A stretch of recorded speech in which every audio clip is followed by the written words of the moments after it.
Let's see if we're live. Usual thing. If people can... Well, not the dog. If people can actually say whether they can hear anything, then that'd be brilliant. So that I can know that everything is actually working. I will mute myself on there because that's just going to cause trouble. Although it would at least help me to decide whether I can actually be heard. So for those who may be joining us, what this is, it's just a weekly discussion. People in the chat throw things out that they want to talk about. We could talk about, as I say, the things that are going to be most newsworthy at the moment, which is going to be 7.3. So we can go about what's going to be coming in that and what we're going to need to get ready for those who need to get things ready early on. I, for one, I was saying yesterday to someone, I've got mixed feelings about 7.3 coming out quite quickly. On the one hand, I know that just like with 7.2, we're going to suddenly become more powerful because we're going to do some quests and our artifact weapon, the Ashbringer in my case, is going to suddenly become a lot more powerful, or significantly more powerful, shall we say, which of course is going to mean if you're in a progress raiding that you're going to be a lot more powerful. Or if you're not able to actually complete those tasks before the raid, then you're going to be a lot less powerful than other people who were able to do it. Now, I was not going to be able to, if it came out actually on the 30th, which is what people were supposing, which is when I go back to work, I was not going to be able to actually deal with that because apart from anything else, when we go back to work this time for enrollment, we're going to be working till like an hour before raid time. So I'll only have half an hour before the raid anyway. But even with an hour, that's probably not enough. I do need to check.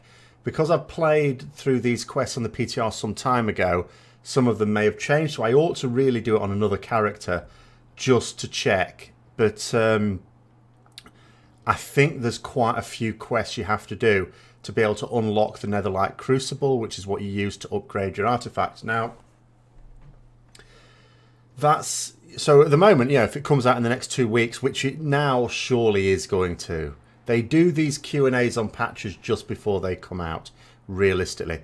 So I would be saying until they actually say when, we don't know. But I would be saying not next reset, but the reset after. So 2 more weeks, I suppose today if you're on North American realms.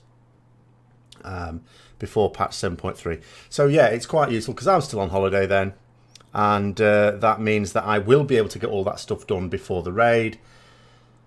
I'm fine. Do I have any recommendations for LVUI? Yes. When you're setting up a UI, you need to think about where your focus should be around your character. So you need to keep the area immediately around your character clear, but that the important stuff that you have to keep a regular check on should be just outside that zone. So split your screen up into zones of need to keep this area clear because that's where my character is and I need to see when I'm studying stuff or when stuff's coming. But immediately around it is your area of... although I tend to keep a channel upwards as well clear, so I can also see what's coming for me, or where I'm going indeed if you're running off somewhere quickly. But the areas to the left and the right and just underneath your character are free for the most important stuff, so you're not having to look... because I notice when I'm on an alt, for example, and I'm having to look downwards at stuff and open all the rest of it, obviously you don't perform as well. And then the stuff that you may have to glance at now and then can go to the extreme edges because it's there for you, it's visible, but you're not having to keep your eye on it all the time, so that can just go wherever. So that's how I would set it up. And then obviously you just need to try it out, see how comfortable it is, and then tweak as necessary. Because sometimes you might have multiple add-ons in the way. So for example, I have tell me when... in the way, so I don't want obviously any tell me when icons over the top of any LVUI frames or anything like that. So you need to make sure that that's clear. In fact, actually, some of my tell me when icons actually go over where my damage meter appears. But that sort of works out because as some of you will notice, good evening, Lamnak. And as some of you will notice if you watch me stream, I don't actually have my damage meter showing, generally speaking, when I'm actually in combat. And they tell me when icons only come up when I'm in combat, so it's fine that they occupy the same space. Because when I'm in combat, the damage meter goes away. And when I'm not in combat, if I need to look at it, then they tell me when icon goes away as well. So that's what I would say on that one. But, so yes, so for 7.3, if it is going to come out 2 weeks today, or 2 weeks tomorrow in Europe, but 2 weeks today in North America, which is what I am now thinking it's going to be. I mean, what we're going to get with that, as I say, the Netherlight Crucible, I suppose, is one of the key things. Also, new dungeon. With some of the things we have to bear in mind, so I got bitten on the arse by this with 7.2, because I was saying, oh, there's going to be this and this and this and this, because I was testing it on the PTR. And then, unbeknownst to me, unbeknownst to a lot of people, it wasn't just me not, misreading something. A lot of people caught out on this one. Is some of the things are designed to not come out when the patch comes out. So I might talk about, okay, we've got the Netherlight Crucible, and we've got a new dungeon, and we've got all the new quests in the new zones, and you've got these invasions and blah blah blah. Well, actually, that's pretty much it. But it might well be that they don't all come out on that first week of the patch. No Mistress nerfs. I'm not expecting any now. If they're going to bring out, the thing is, they look increasingly silly now when they nerf the raid. There's no getting away from it. They have put so many changes, should we say, because not all of them were nerfs. Mistress was actually made harder after the first, well, technically hard. For most guilds, actually no, yeah, it has been made harder. Because we used to be able to bubble the Hydra shot, didn't we? We can't do that anymore. So, well, we can bubble the Hydra shot, but you're not multiple of them. Because you get stunned now for 30 seconds and nothing's breaking that stun. So yeah, Mistress was actually made more difficult. But there have been so many changes, most of them have been nerfs, that Blizzard really, they don't want to get into a thing of like, oh, what are this week's nerfs now for the instance. But with 7.3, because we all suddenly become more powerful without even having to do anything, apart from a few quests on Argus, they may be just using that to nerf it. So they might just leave it as it is. I would leave it as it is. Like, I mean, we got a 10% wipe yesterday. And we were cocking. I mean, to be fair, there's been a few things working against us on Mistress Asine. We have never been able to take, for a boss where it's going to take you multiple raid nights to progress on, you want to take the, you might experiment with a raid team. You might sort of take some people don't do so well, take them out, bring some more in. But you essentially want to have the same raid team going for consistency's sake. We have never been able to do that. We've never been able to do that. And the problem also then is that every night we end up wiping, as people watched the stream yesterday will know, we end up wiping to things that are utterly ridiculous. I've just realised that my Twitch is saying that I'm playing Lord of the Rings online. That's not true, is it? Let's change that.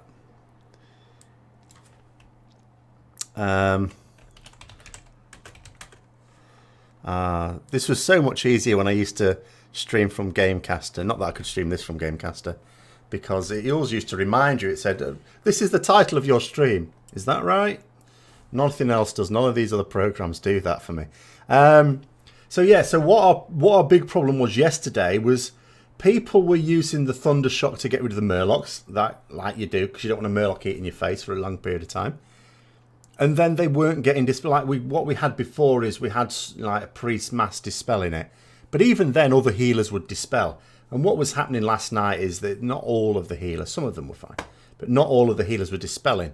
So if you had one of the good healers who was getting stunned by it, then that was limiting the number of healers available to dispel. And of course, a dispel has a cooldown. So there was a lot of people not being broken out of the Thunder Shock. That caused many, many wipes. Then there were other issues just caused by the fact we had 3 people yesterday who'd never done the fight before. So that's not, obviously it takes a bit. It's not easy, actually. I always have a lot of sympathy for people coming in. When you're about ready to kill a boss, and although I wasn't convinced we were going to kill the boss yesterday, it was definitely there to be killed if we hadn't suddenly had a load of people AFK for whatever reason yesterday. But so it was just absolutely maddening. But we know we have the damage because 2 of the people that were AFK came in like halfway through the raid. They were just sort of late. And when we got those in, for example, they're 2 that do decent damage.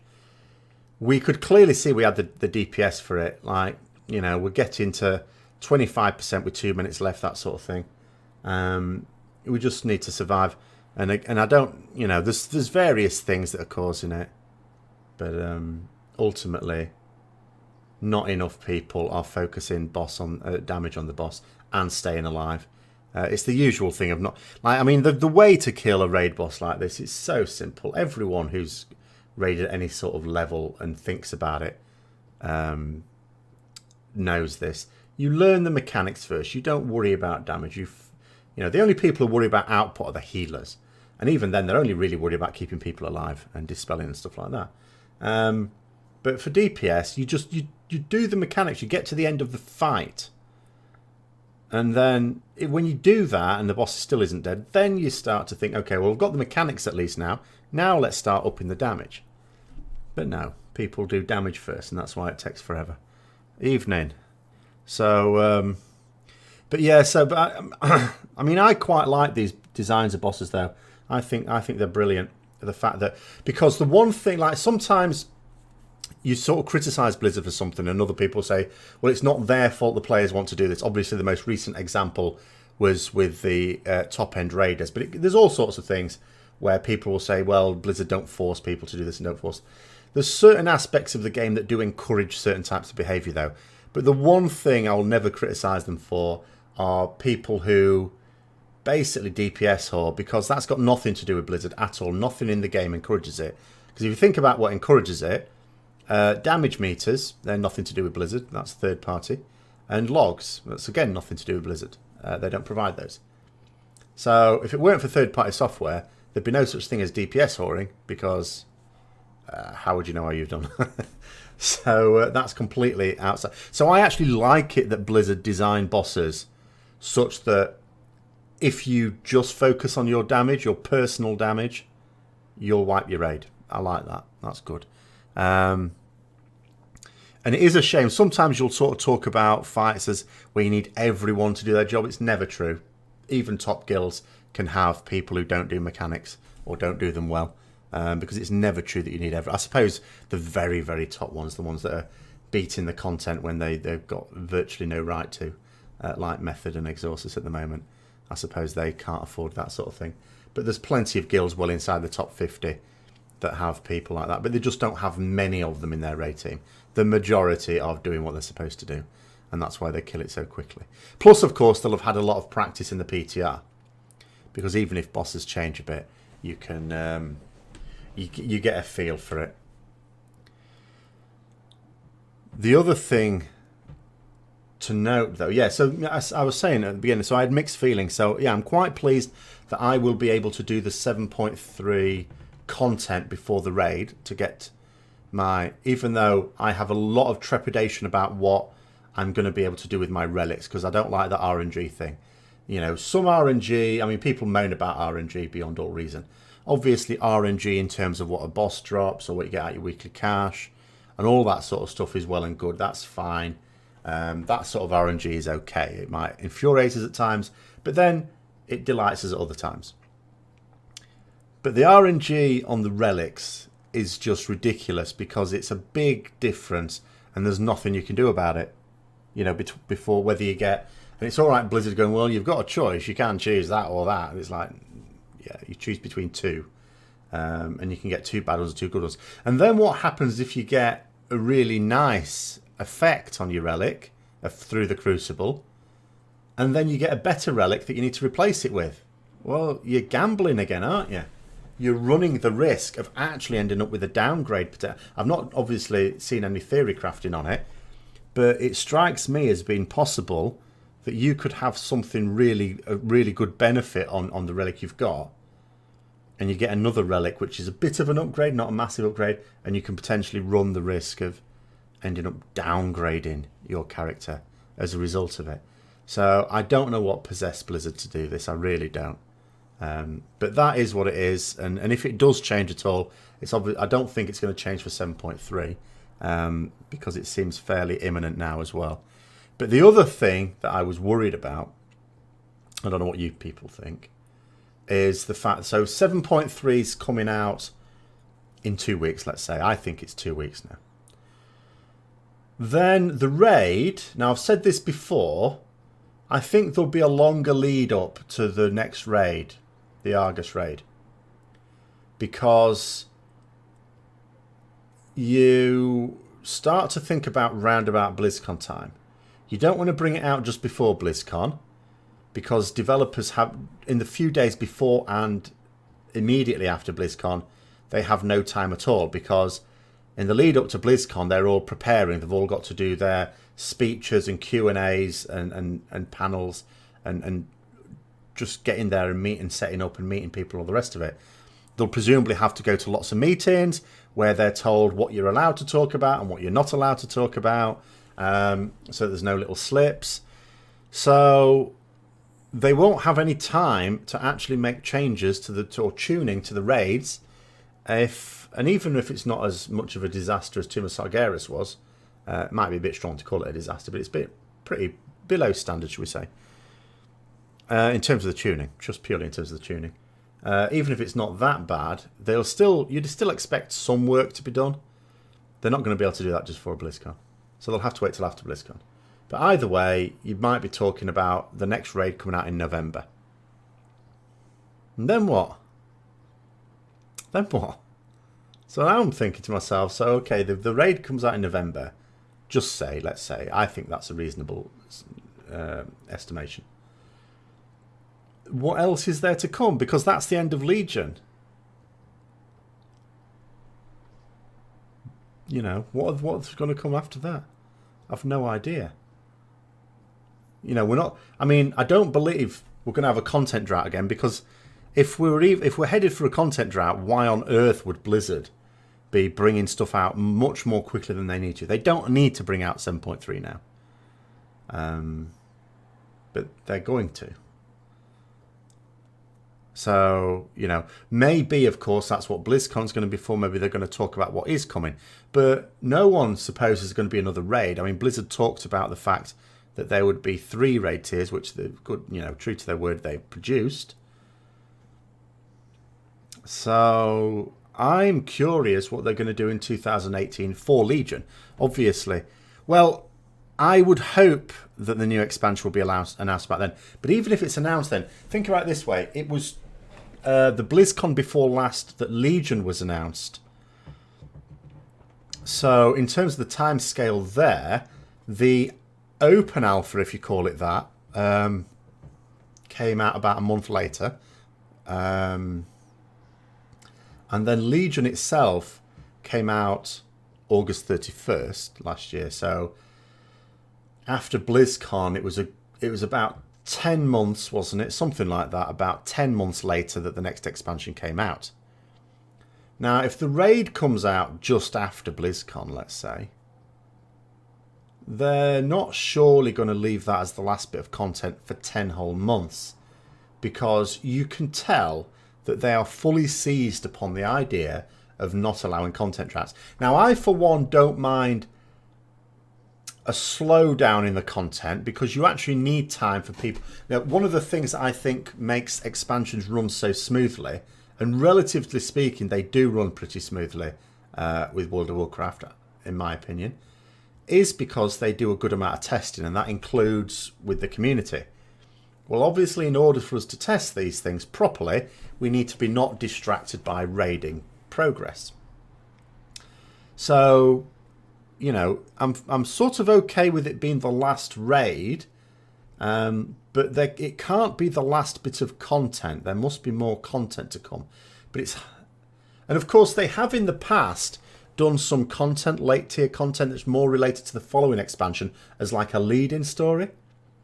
Because that sort of happened with TBC, because TBC was really the story of Illidan, where we defeated Illidan and then had another raid after it.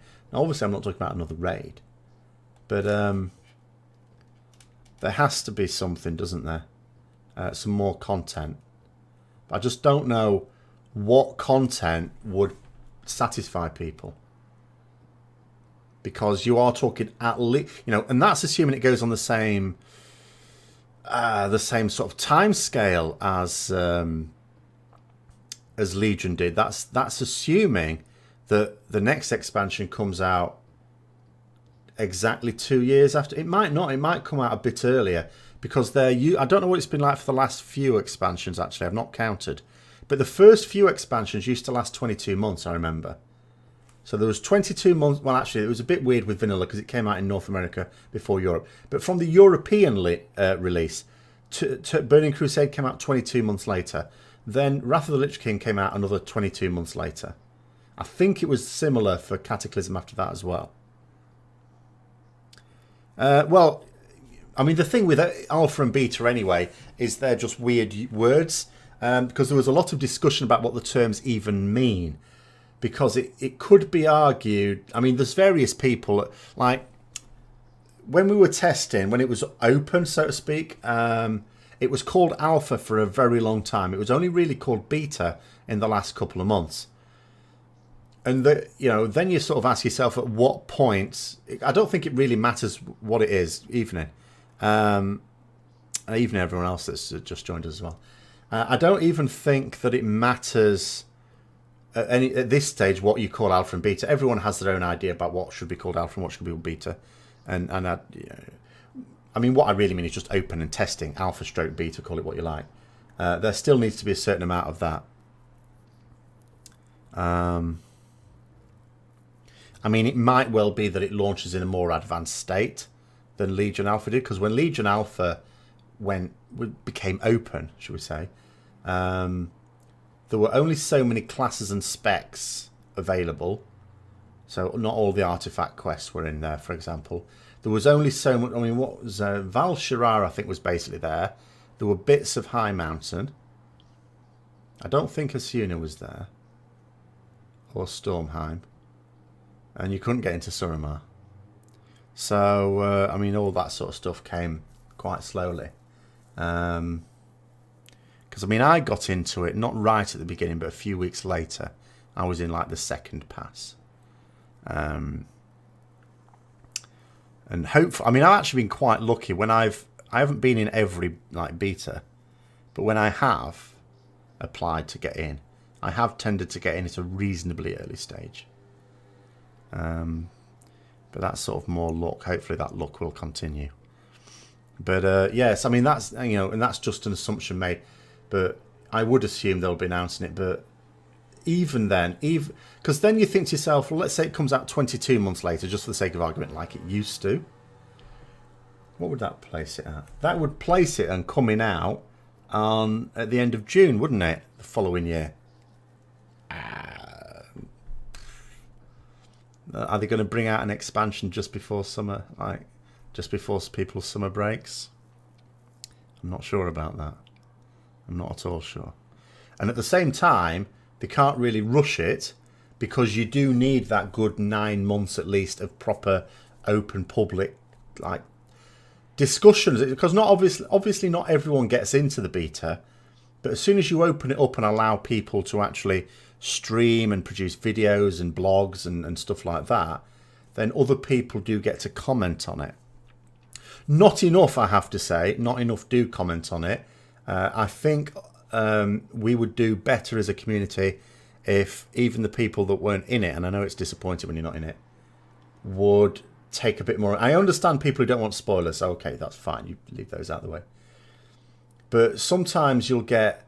It annoys me. Like, there were some things I was talking about, for example, with my spec and other aspects of the game as well, about Legion when I was in the alpha. And it wasn't really generating much discussion because there was hardly anyone in it. And yet these things ended up going right the way through the cycle and going to live.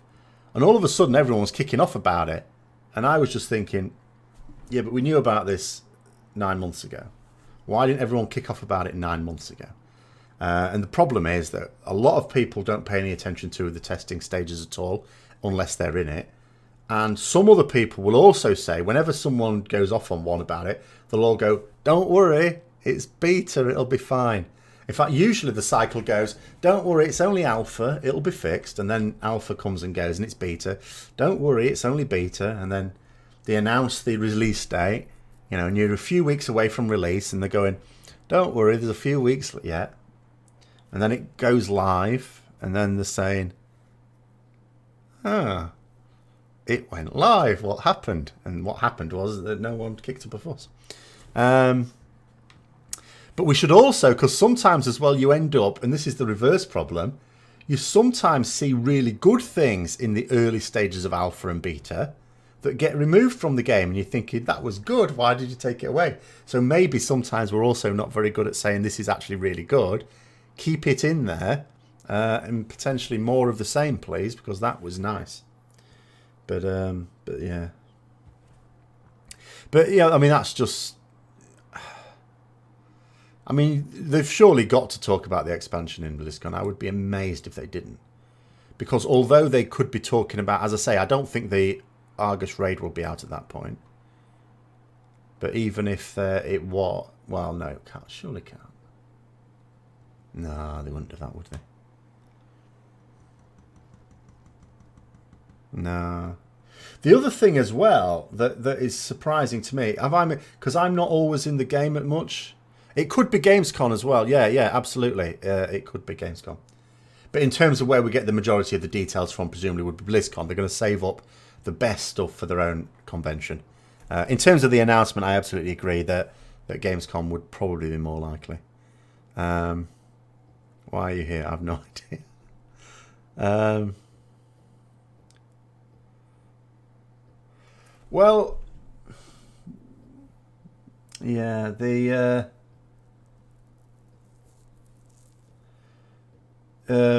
about leveling trash. I'm doing. I wanted to start it today. Actually, sorry, I'm just going off task. I wanted to start my beginners series today. Actually, unfortunately, I was waiting in all day for an Amazon package. I thought I don't want to start narrating, and then in the middle of it all, I don't actually like getting distracted during tasks as well. I'm like this at work. Audiobook. Oh no, certainly not. I was actually just listening. One of the things that's arrived with my package is like, it's not what I expected. I think I must have clicked on the wrong thing on Amazon. But it's like a narrated version of Lord of the Rings. Because I thought, I should read the Lord of the Rings again this summer. Then I thought, no, because I want to do some work. How can I do both? I know I'll get an audio version of Lord of the Rings and I'll be listening to that. And then... And ironically, I didn't think it was the American version I was getting. I thought it was the British version. So I've obviously clicked on the wrong thing. But I've been listening to it. It's actually all right so far. I've only listened to an hour so far, the beginning of Fellowship of the Ring. So at the moment, they're not even out of the Shire yet. It seems okay, actually. I don't know. I don't know that it would. I'm not putting on silly voices. I knew someone at school who was really good. Whenever, like every year, we'd have this competition where we'd sort of read a passage out of one of our favourite books. And this girl called Shelley Anderson, who I think also went off to be a teacher, but I don't know anymore. She did a passage out of The Hobbit one time and did a really good Gollum voice, which was really good. But when I read them, I never put on voices. I might put on an accent, and that was about it. So I'm not really good at that sort of thing. But yeah, so that's so I was waiting for all that in, and then actually when it arrived, I still had like an hour. No, I'm not doing a Gollum voice.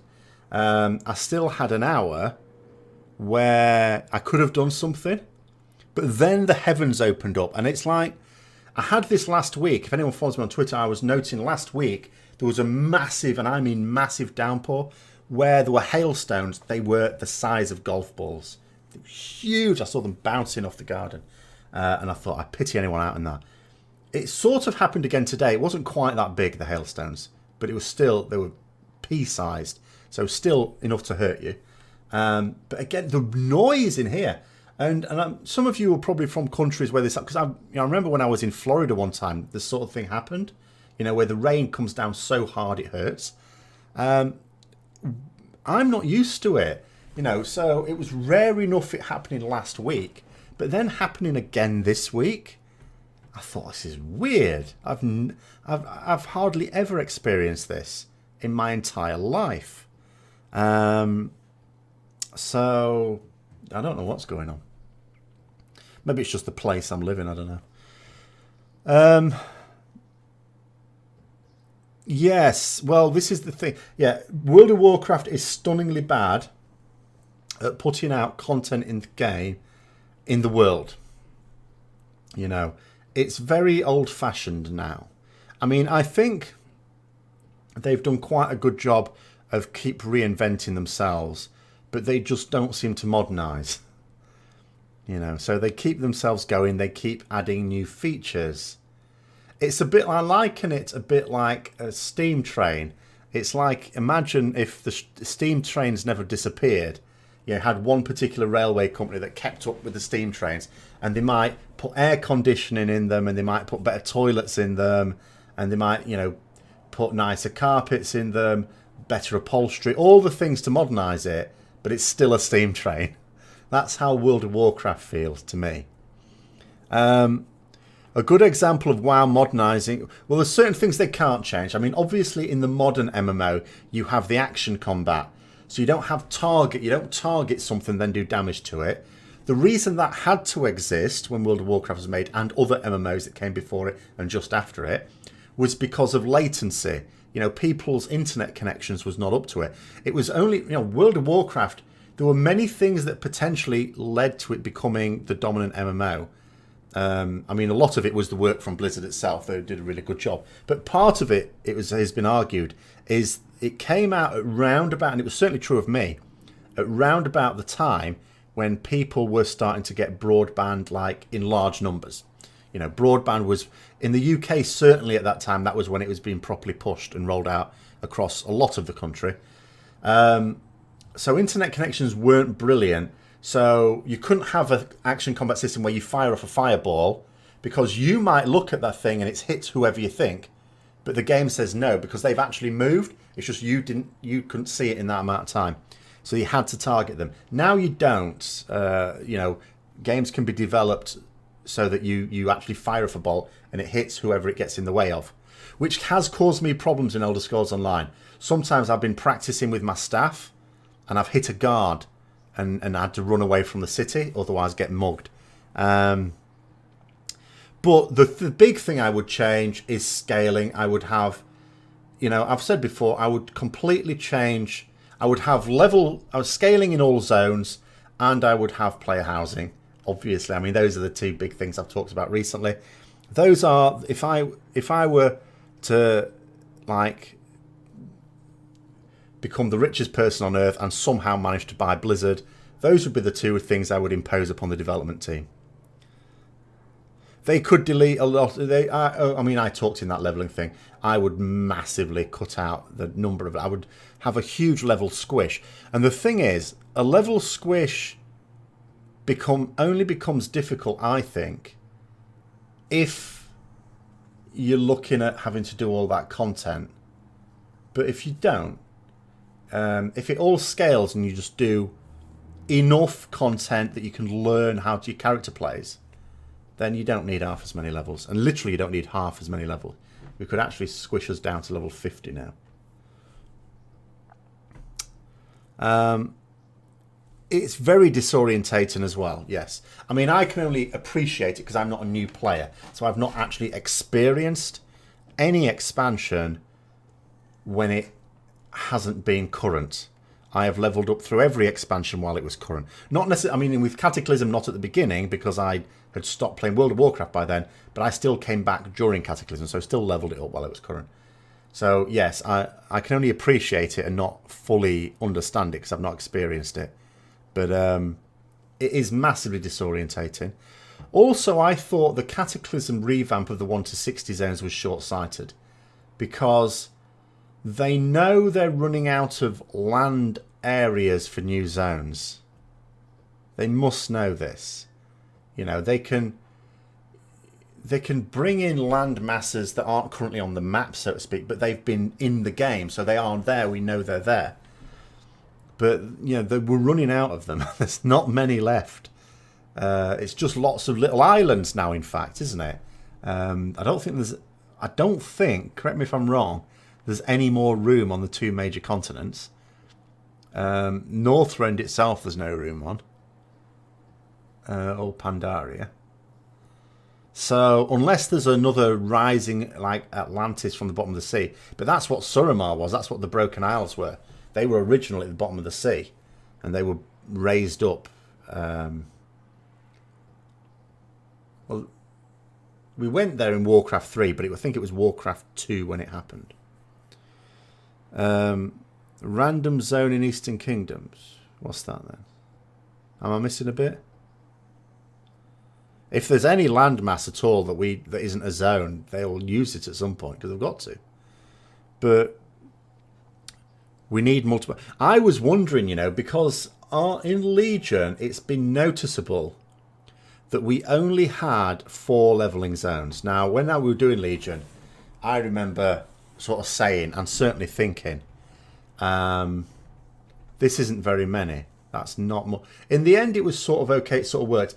And I've since wondered if the reason they did that was deliberately to get us used to having not many zones in the game. But the problem is then they've actually introduced, since Legion launched, or they will have introduced very soon, 4 new zones. So, plus you've got the level cap 1 of Suramar. So, there's actually going to have been 9 zones. How do we get the MOP zone? Because that was referring to a landmass that was known about. So, even though it wasn't on the map before MOP came out, it was known about. Because Pandaria has been mentioned in the game in like the Warcraft RTS games. But the other thing is, I'm trying not to give spoilers away here. Little one, tiny little one. Not storyline related. When you do the Argus content that's coming with 7.3, you will see the globe of Azeroth rotate around.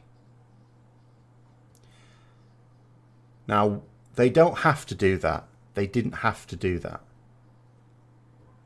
So the fact that they're doing it, and by the way, there aren't any new zones shown in it. The fact that they've done that is Blizzard basically saying they've got the confidence to know that they don't need any new zones. Because they could have just conjured up in the later expansion another huge continent on the back end of the world that we don't see at the moment. But the fact that they've shown us all the way around in brand new content, in content that's not even out yet, it's coming out in a couple of weeks. That's... And I wouldn't accuse Blizzard of having short-term plans. I think they do think in the... I mean, maybe in the start of the game they weren't thinking too far in the future. They didn't even know an expansion was going to come out. But now they know that this has got some longevity to it. So that would be a surprising thing to do if they didn't have a plan. So whatever that plan is doesn't require a lot of new land. But yeah, all the land masses that have so far featured in the game were in the lore before World of Warcraft even came out. So,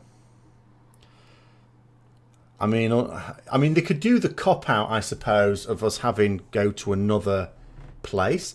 Because Argus is up there, there are portals to other worlds on Argus. So they could always set another... We could end up being like space hoppers, going around different planets for different expansions. But that would seem a bit poor to me.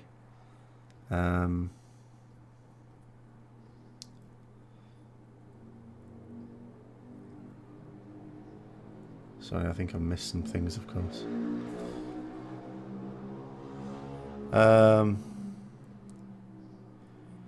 But yeah, oh yes, I was just going through. Yeah, so yeah, World of Warcraft to me it's one of those things that it has updated things. It comes with new things, and that's how it keeps its sort of dominant position. But there's other aspects of it, aspects of modernising. Like if you put it this way, if you were to play if a new MMO came out today, and you were to play it, and it had only the character customization that World of Warcraft does, and it had only, and it had the targeting thing for combat, and it didn't have, like, if it had the sort of leveling content that WoW now has and all the rest of it, you would say it was a terrible game. It gets away with it because it's got a lot of players that know that the end game is good quality. The problem with an MMO is you have to put quite a lot of effort into a game to find out what the end game content's even like. Like, I don't know what the endgame content is really like to experience in any other MMO because I don't have the time to spend on finding out. Because it's not enough just to get to level cap. You've got to get to level cap and work on your character to get it into endgame. You know, the same is true of WoW. WoW, I think, casts a good illusion because, of course, you can get to level cap now and then get yourself into LFR. So that's quite a good illusion there. But you couldn't, just as a new player, get straight into raid. Some people get into fairly quickly if they know what they're doing. Like, we have a Shadow Priest in our guild who was not even playing World of Warcraft when Legion came out. He'd never played it before. He started about a month after that or something, maybe even 2 months. No, a month, something like that, a month and a half-ish. I think it was around about November. So, but he, you know, he obviously knew exactly what he wanted to do and get up there. But very few people will naturally find themselves doing that. And he had to totally commit to the game. He had to play a lot. And completely give up the Star Wars The Old Republic, which is the game he'd come from, I think.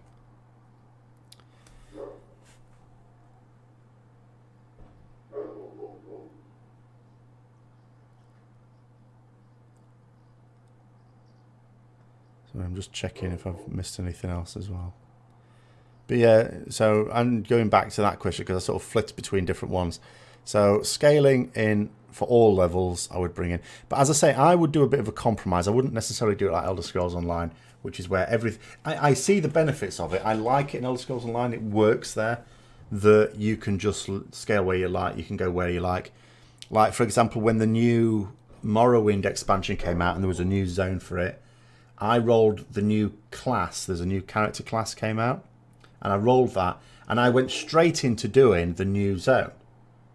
But then after a few levels, I thought, nah, I'm just going to go back and do the other stuff. And I went to a different, like one of the original zones and started leveling through there. So that's quite good. But for World of Warcraft, where they have a very linear narrative in World of Warcraft in terms of the storyline. So Blizzard would never go for that.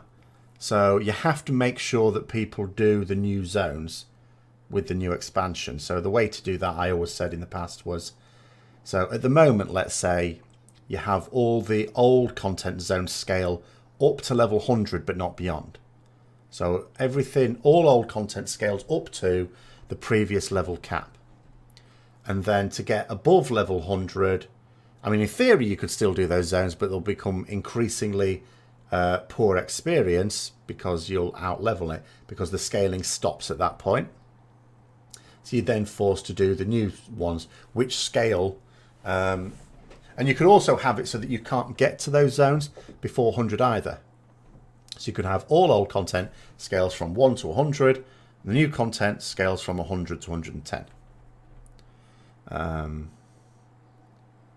But that is something that I would put in. Now, how much actual development time has to go into it? As I say, I don't know. I'm not a games developer. And there's a lot of zones. And obviously for each expansion that goes along and they don't do it, it's not going to get any easier because there's more zones. But I think it would be worth it. Because it would re-energize the game. And as I say, the other thing is they've got to put something out. I mean, player housing was my sort of concept for this. Because that ticks so many boxes in terms of what would keep people engaged in the game. However, it's not the only one. But you have to have something that gets people out into the world. And world quests do it, but not in a terribly engaging way. You know, people don't come online excited to do world quests. You know, it's a chore. It's seen as a chore. Whereas I prefer content where the rewards are... I think Blizzard underestimate the power of cosmetic rewards. Because the way I look at it is, you know, gear is a really strong motivator in World of Warcraft. It's very gear-centric. But that same equipment very quickly becomes redundant. You know, the gear I got through, say, doing Mythic Nighthold has virtually all gone from my character now within a month. That's all it took. So at the end of Nighthold, some people might look to my gear, oh, it's really good gear. Now it would be considered trash because you've got better gear from the next raid that's come out without having even finished it yet. So gear doesn't last very long in this game at all. But the cosmetic stuff lasts forever. It is appalling. And as I say, people... And it's not a theoretical thing. You see this in games that have better customization. And people set a lot of store by it. And as I say, it's the sort of stuff... Like, you know that if you put some effort... You know, even casual players have put a lot of effort into like making their house look nice or something like that.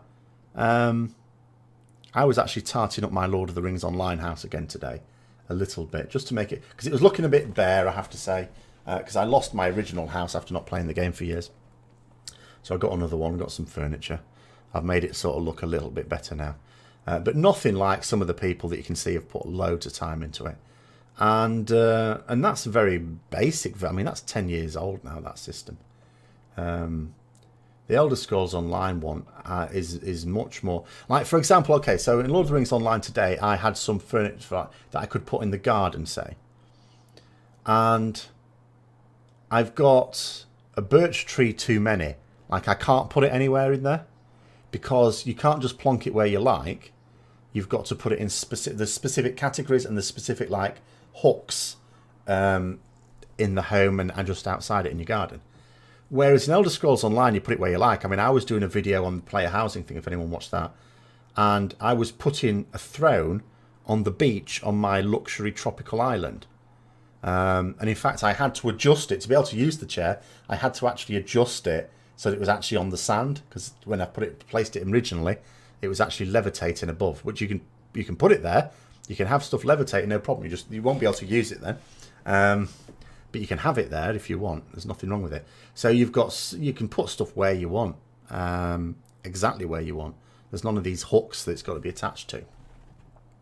So, you know, but World of Warcraft doesn't have anything. And people keep going on about the garrison, but it's like there was no customization at all. You know, none at all. It was never, and actually it had the opposite problem because Blizzard might say, some people might say, you don't want content that keeps people, because they imagine that people are going to spend all their times in their player house. Well, no, they're not. That's not what happens in these games. Why would they? What's in there? Nothing. You know, you might show some people around once you've tarted it up and made it look nice. You'd certainly take screenshots and be sharing them, whether it's Instagram or Twitter or whatever, or forums. But your house never gets nice if you stay in it all the time. You have to go out and find the stuff. And that's what you can do in the world. Like, world quests are a chore. But if you have content that's like, especially with scaled dungeons, it's like, well, okay, there's this, you could get this really nice furnishing for your home, but it'll take you a while to do it. You have to go out and farm this from this zone and this from this zone and so on, and do this quest chain maybe. Whatever it happens to be. People, might be interested in doing that because they don't have to. Blizzard aren't forcing them to. There's no material rewards. But there's the cosmetic rewards. And cosmetic rewards, as I say, last forever. Whereas you do get people who will say, I don't see the point in raiding, for example, because the gear I got will be obsolete when the next tier comes round. So what's the point? Because they see it as very fleeting. And therefore, what's the point in putting the effort into what's just going to become a memory? And a lot of people do feel like that. So, yeah. There's nothing that stays the same. In fact, who was it? It was Asmongold, wasn't it? He recently did. It was a good idea, actually. Maybe I should do one day. He recently did a video. I haven't seen it yet, though. But I saw on the thing where he's opening up his bank to show all the stuff he's collected over the years. I'm a terrible hoarder myself. I've got a load of stuff that you just can't get in the game anymore. Some of which still works, I'm pleased to note, like the banner that you can use in the Ring of Law in Blackrock Depths. That still works. So it summons like a unique boss encounter that you can only get with this item, which you can't even get anymore. There were similar ones that summoned some. Yeah, I should, shouldn't I? It'd be shameless copying if I did it at the moment, though. Maybe I should do it in the future when everyone's forgotten. But you know, that sort of thing. That's the only thing we have now that remains. And even then, the problem is that some of these things then stop work because some of them are of practical use, but they stop working. So the item I have that can summon the Black Knight, for example, I've got it, but it can't be used anymore because they changed the Scholar Man, so it's gone.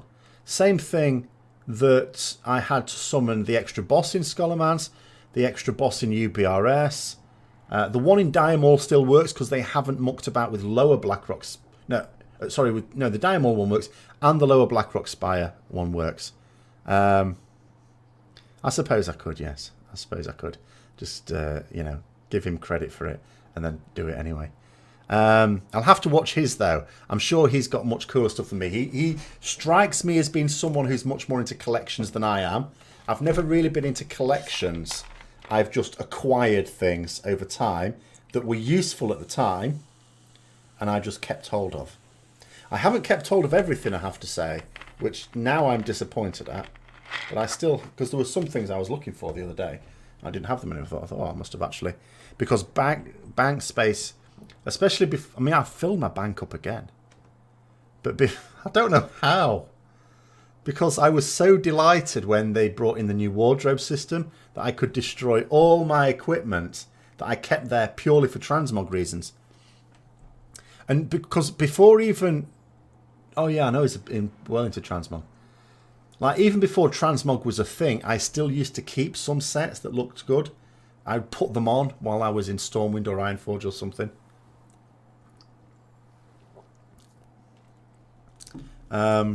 Just because they looked better than whatever clown vomit I happened to be using for raiding at the time. So yeah, when I came back to the game in Cataclysm and transmog was a thing, I was delighted. And then when they did the wardrobe thing, I was even more delighted. I thought it was brilliant. And I managed to clear out so much space in my bank, which I have now filled up again. I don't even know how. I don't know what I've done. But I'm like that in real life as well. I'm like a gas. I just occupy whatever volume of space is given to me. I remember when I first moved out from my parents. So obviously in my parents' house, I had a room. And it was the smallest room in the house as well. It was a really tiny room. And it was cluttered. But then I used to have the excuse at the time. Of course it was cluttered because it was a really small room. Then I didn't move into a flat or anything. I moved into a house. 3-bedroomed house, and I still managed to fill that up within a year. So I suppose I shouldn't be surprised that in a virtual game I do the same thing. But yes, I've got an awful lot of rubbish in there. But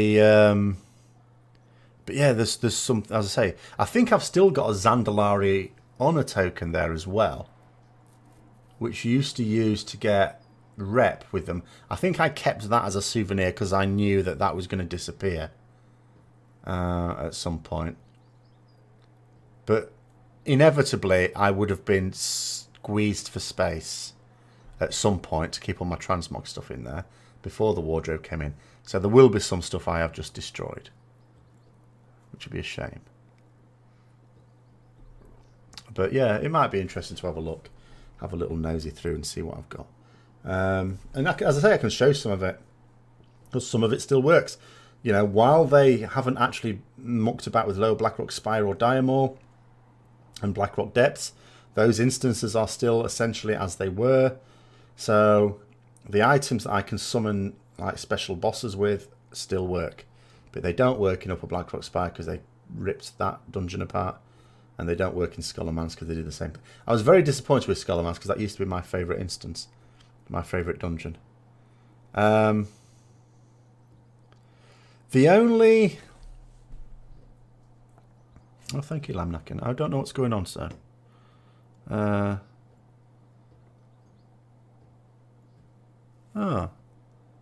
My dancing Murloc isn't working. How awful. But, yeah, I do have one item that you can't get any more that has a transmog that hasn't been copied, and that is Death's Bargain, which is a shield that dropped in the original Naxxramas. I'm trying to think who dropped it. I think it might have been Gluth, the doggy. And I used that for quite a while as well for practical purposes. I used that well into TBC. In fact, I changed to Ret before I stopped using it, just because there was technically a healing shield that dropped off. Oh, I've forgotten his name. The Pit Lord, Magtheridon. But I didn't think much to it. I didn't think it was very well. I didn't think it was noticeably better. And only one dropped, and I sort of passed on it for a shaman because I wasn't that impressed with it. So yeah, and I have used that before with some transmogs. Even though it's not a very impressive looking shield, but it's just the fact that it looks decent, it looks all right, and you can't get it anymore, and you can't get the look of it anymore, as far as I know anyway. I don't, because Blizzard did copy a lot of things from vanilla in TBC. They did a lot of recolours of stuff, but to my knowledge, to this date, they have not copied that item. It must be virtually the only item they haven't, actually.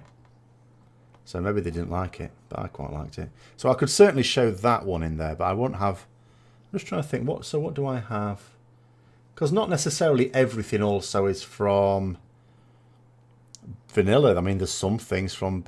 One thing I don't have anymore, which I'm really mad at Blizzard about, is I had the Arcanite Ripper from an event in Karazhan during TBC, which was an event that only lasted a couple of weeks or something. I've got the Vampiric Batlin from it, the pet. But I also got the Arcanite Ripper, but I got it on an alt, not my main character, because it was actually an upgrade for them, just in terms of the actual use of the weapon. That was my second paladin that I used to have. I always used to have a badly geared paladin, so that I could, appreciate content when you're not really well geared. But it was on another account. And then when I stopped playing the game, and then came back, whatever it was, a year and a half later or something, I could easily resurrect my main account, no problem, but I couldn't resurrect the other account. And Blizzard said, oh, give us the last so many digits off the debit card that you used to use to pay your subscription, which I gave them. They said, no, that doesn't match our records. I was like, well, that's the card. So, yeah, so I wasn't very happy about that at all. So that's one item that has definitely gone, which was a big shame. That was a real shame because I liked that.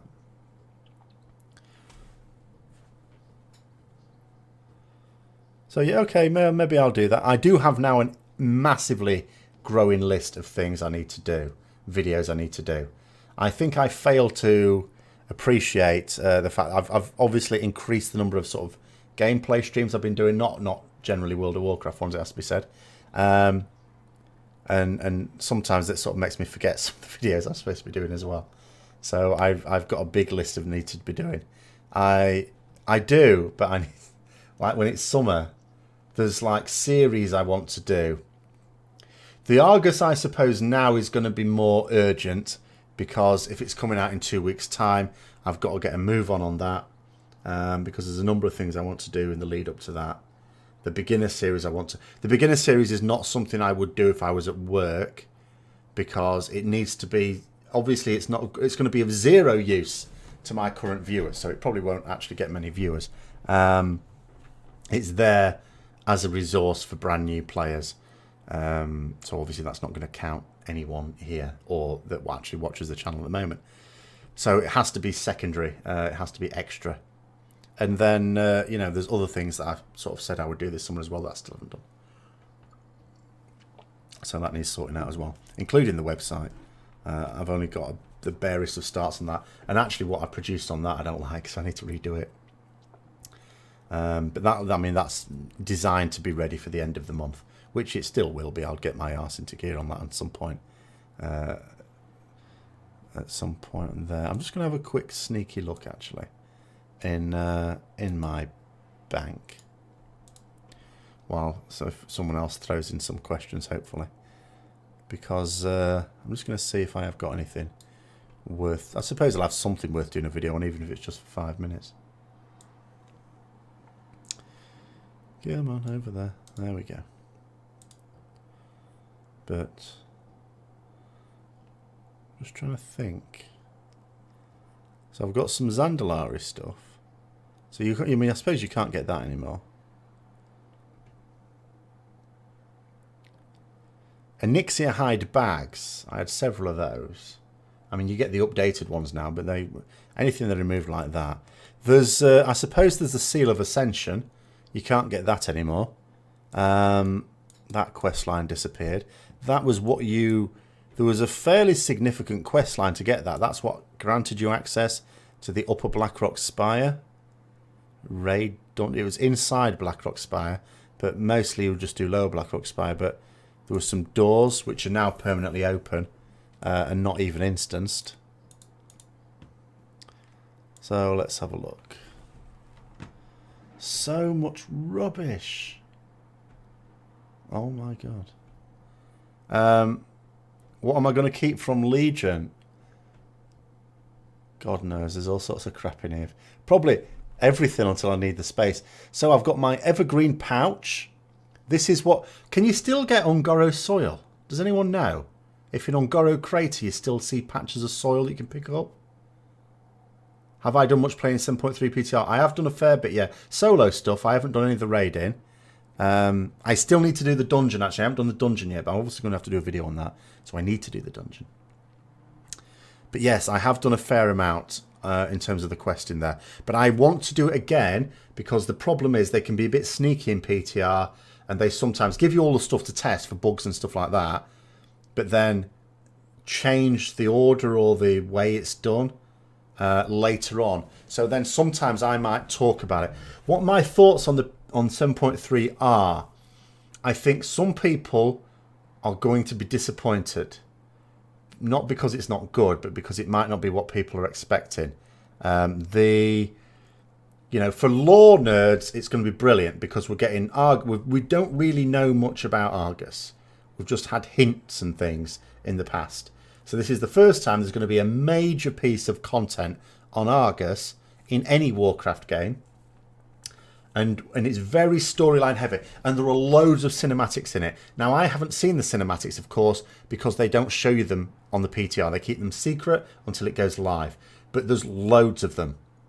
You can't quest for more than 10 minutes before, someone shows you, or there's a flashback to some event or something like that, or you witness something where the screen just goes black and then and then the NPCs start talking about, well, that was something we saw, wasn't it? I wasn't expecting that. And I'm going, I've no idea what you're talking about, but I'm sure it sounds interesting. There's still a meme about Rets being easy to play. Well, everything's easy to play, if you put it like that. I obviously play a number of classes. I don't play them all at a high level. I occasionally will do like heroic raiding with some. I don't find Ret any easier than most other things. I would say there are some that are fiddly. I don't know how difficult they are. It's very difficult to say whether a class is really difficult unless you have to perform on it. So the only people who can really make any judgment are people who play lots and lots of classes on Mythic Progress, and there's only so many people in the world do that. So, but so okay, so if Ungoro soil doesn't exist, then my evergreen pouch will never work again, because you need to consume 2 Ungoro soil samples and a packet of Thorendrus seeds to make an evergreen herb casing. Never mind that then. I've got my Eternal Quintessence, which is no use anymore because you automatically douse the Firelord runes. Well, anything is hard to do well, because that's another thing. You can, I play Beastmaster Hunter, or I played Beastmaster Hunter this tier as my split raid out, specifically because I can not play it for weeks and then pick it up and do okay on it. I'm not playing it as well as good BM Hunters, of course, but I can pick it up and do okay. Whereas there's plenty of other classes, if I were to do that, I would be completely useless because I'd be like, I don't know what I'm doing. So BM Hunters is very easy to pick up. Assassination Rogues, very easy to pick up. Frost Major is very easy to pick up. There are a few that are just very easy to pick up. And there are some that require a bit more. You are likely to suffer if you haven't practiced with them. I'm just trying to see what else I've got. The Cache of Maori. Brazier of Invocation, that's the one that summons the extra bosses. Brand of Provocation, that's another one.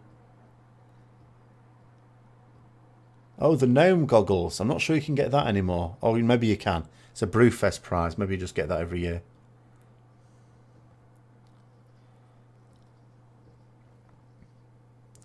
I don't know, but I haven't played my Priest this expansion yet. I'm going to start one for the beginner thing, although that's going to mostly be a healing one. So I don't know what they're like, really. What else? Yeah, I've got a Zandalari Honor Token, or Zandalar Honor Token, it says. So we'll leave that. Got my rep at max anyway. But yeah, from Legion, I'm not sure what there is. See, I've got Onyxia Hide bags in my bag. They're not actually being used as bags because they're too small. They're only 18 slots. But I have them anyway.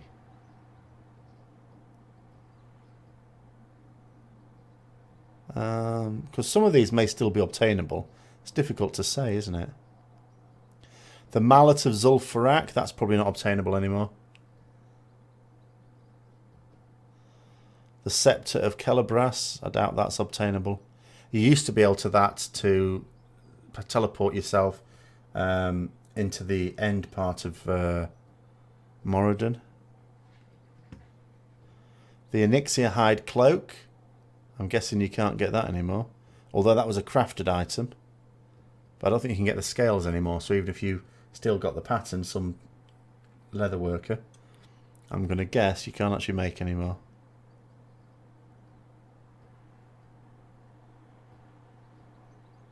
So I've got a few things here that I don't think you'd be able to get anymore. Some of them I'm not so sure.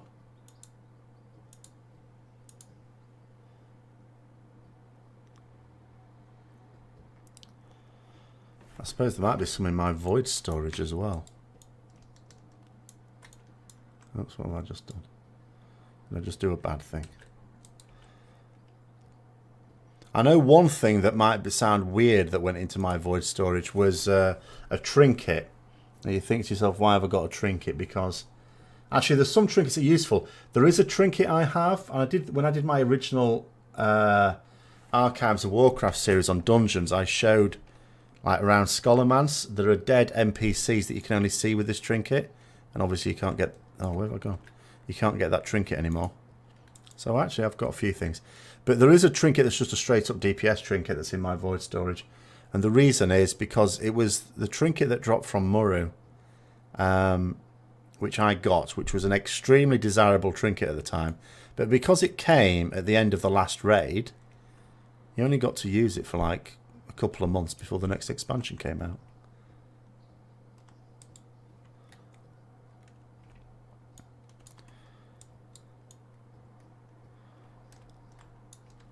Right, let's see what's in my void, because I haven't filled my void storage up actually. But what's in it anyway? Ring of Eternal. I've got so AQ rewards, Ring of Eternal Justice. The Ash Tongue Talisman of Zeal. You might still be able to get that. I don't see any reason why you wouldn't be able to get that still. That was from the quest line in TBC. It's a long quest line though, that culminates in Black Temple. Wasn't that trinket also used to give the Benediction quest? Oh, I don't know. Was it? Possible. The only thing I remember, because I didn't play a priest then, but I know some priests in my guild obviously that did and did the quest, and I watched them one time. So for those who don't know about this, in vanilla there was in Molten Core the penultimate boss called Major Domo Executus. In his chest could drop sort of a couple of items, one of which was started a quest for hunters so they could get a special bow, and the other one, as well as quiver, and the other one was for the priest staff. that could change between like shadow and light. And I went along and watched it one time because the priest wanted some buffs. So obviously, as a paladin, I was able to put a blessing on him. So he dragged several paladins as well as a mage there to give him some buffs. But the thing is, what he had to do was, I think, it was to do with the sacking of Strathome by Arthas, and he had to heal people up or something. I don't really know, because all we saw, watching from a hill, was him healing people that we couldn't see. We couldn't see the NPCs, so he went around. So maybe that's what they needed to see them with. But we could hear the shouts. We could hear the NPCs shouting about the Mad Prince and stuff like that. But yeah, we were just watching him running around like an idiot, healing people that weren't there. Whereas when you watched a hunter do their stuff, you could actually watch it. They had to go and like beat 4 people that required what were considered... Well, they required... At least one of them required good kiting skills, didn't it? They were supposed to be... It was, I suppose, a bit like the Mage Tower challenges that we've got now. Only these were specific to specific classes, rather than, you know, same boss for several specs. Some of which might have had an easier or more difficult time of it. Some of the things in this bank, I don't know why they're in. I've got beads of... Because some of them might have done something at one time and don't anymore. Like I've got beads of Ogre Mojo, which just looks like an intellect neck. But I'm guessing that did something at one time. But I don't know what.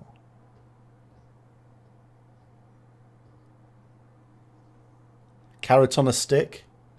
Can't get that anymore. They've flooded the zone that used to give it. The Tidal Loop, which was the reward you got for the Molten Core quest line. Royal Seal of Eldrith Alas. That was from the books you could get to give yourself a level 52 trinket. Oh, I've got another trinket. I've got the Madness of the Betrayer trinket in there. That's weird. Oh, and I've got my tiny voodoo mask. Can you still... No, because I think that dropped in Zul'Gurub as well, so you won't be able to get that. That's quite good, because you get to spawn some gnomes. And the best part about it is about half a minute later they all die. So yeah. Yeah, okay, maybe I will do one. There's probably enough in there to do something on at some point. But, no, what have I done? I've done a bad thing. Oh no, I've monkeyed with something. I think I may know what I did wrong before as well. When it wasn't... I don't know though. Sorry, I'm just muttering to myself because I still don't know why I couldn't... why Lamnacken didn't show up with the Dancing Murloc here. There always seems to be something going wrong at the moment. In fact, at the moment, for example, I'm not using my voice meter banana because it was doing weird things.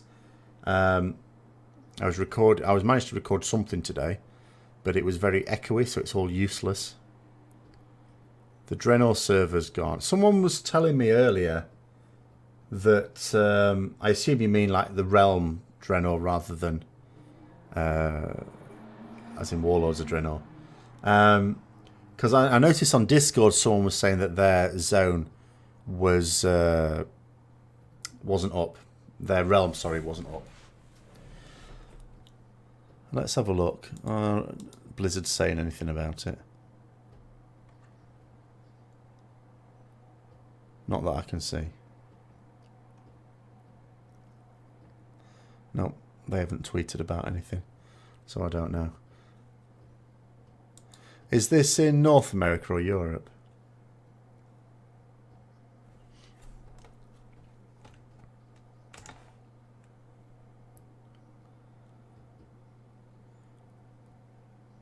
I'm just wondering if it's got something to do with maintenance. Alright, EU. Well, the Maelstrom is still up for now anyway. But yeah, someone was saying earlier on the Discord that they weren't able to get onto their realm, and that was well over an hour ago, because I've been doing this for an hour and a quarter. So yeah, I don't know. It's usually, hold on, I'm just looking at Blizzard tweets.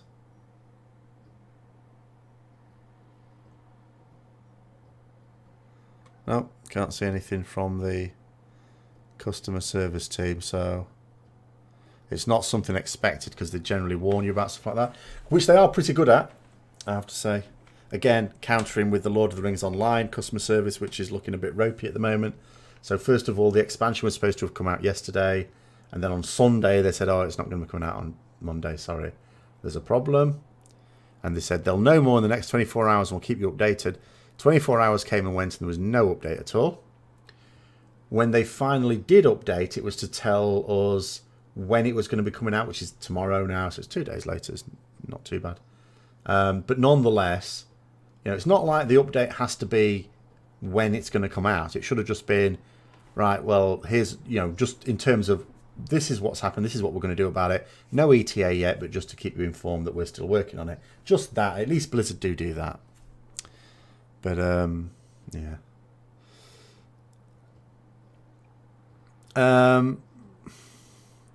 Well, I think, yeah, so MMO's been difficult for new players to get up to speed.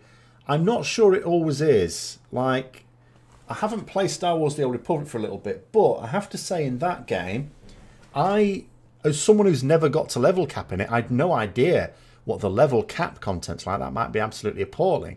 However, the leveling content is quite inviting. I think, it gets you into it. I don't think I see no problem with leveling as a brand new player in Star Wars The Old Republic, and that's an older game as well. Not as old, of course, but it is an older game.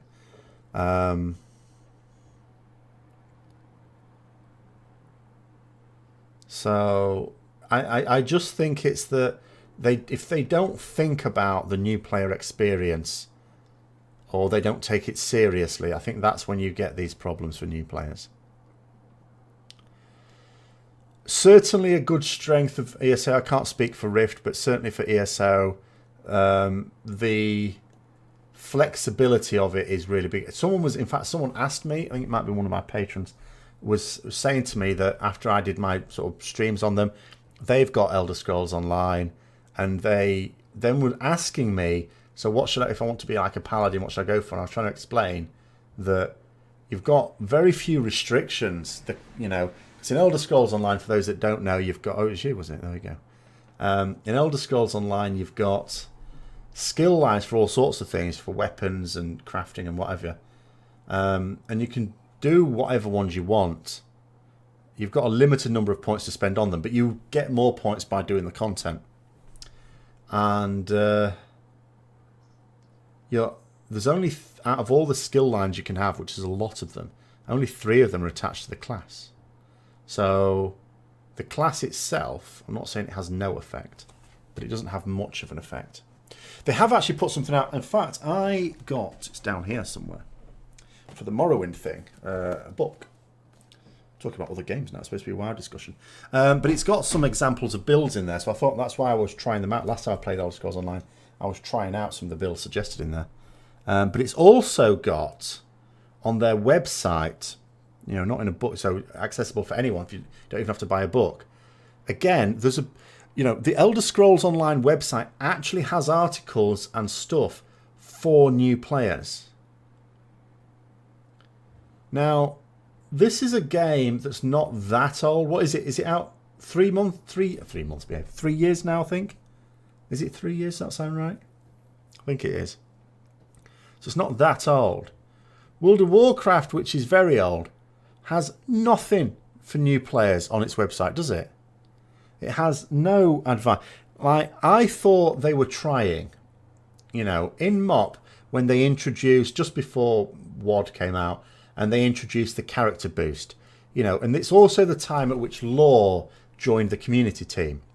And he did a series of videos, because at that time, with the character boost, you had to play a particular spec. Obviously now we can switch specs so they do what you want.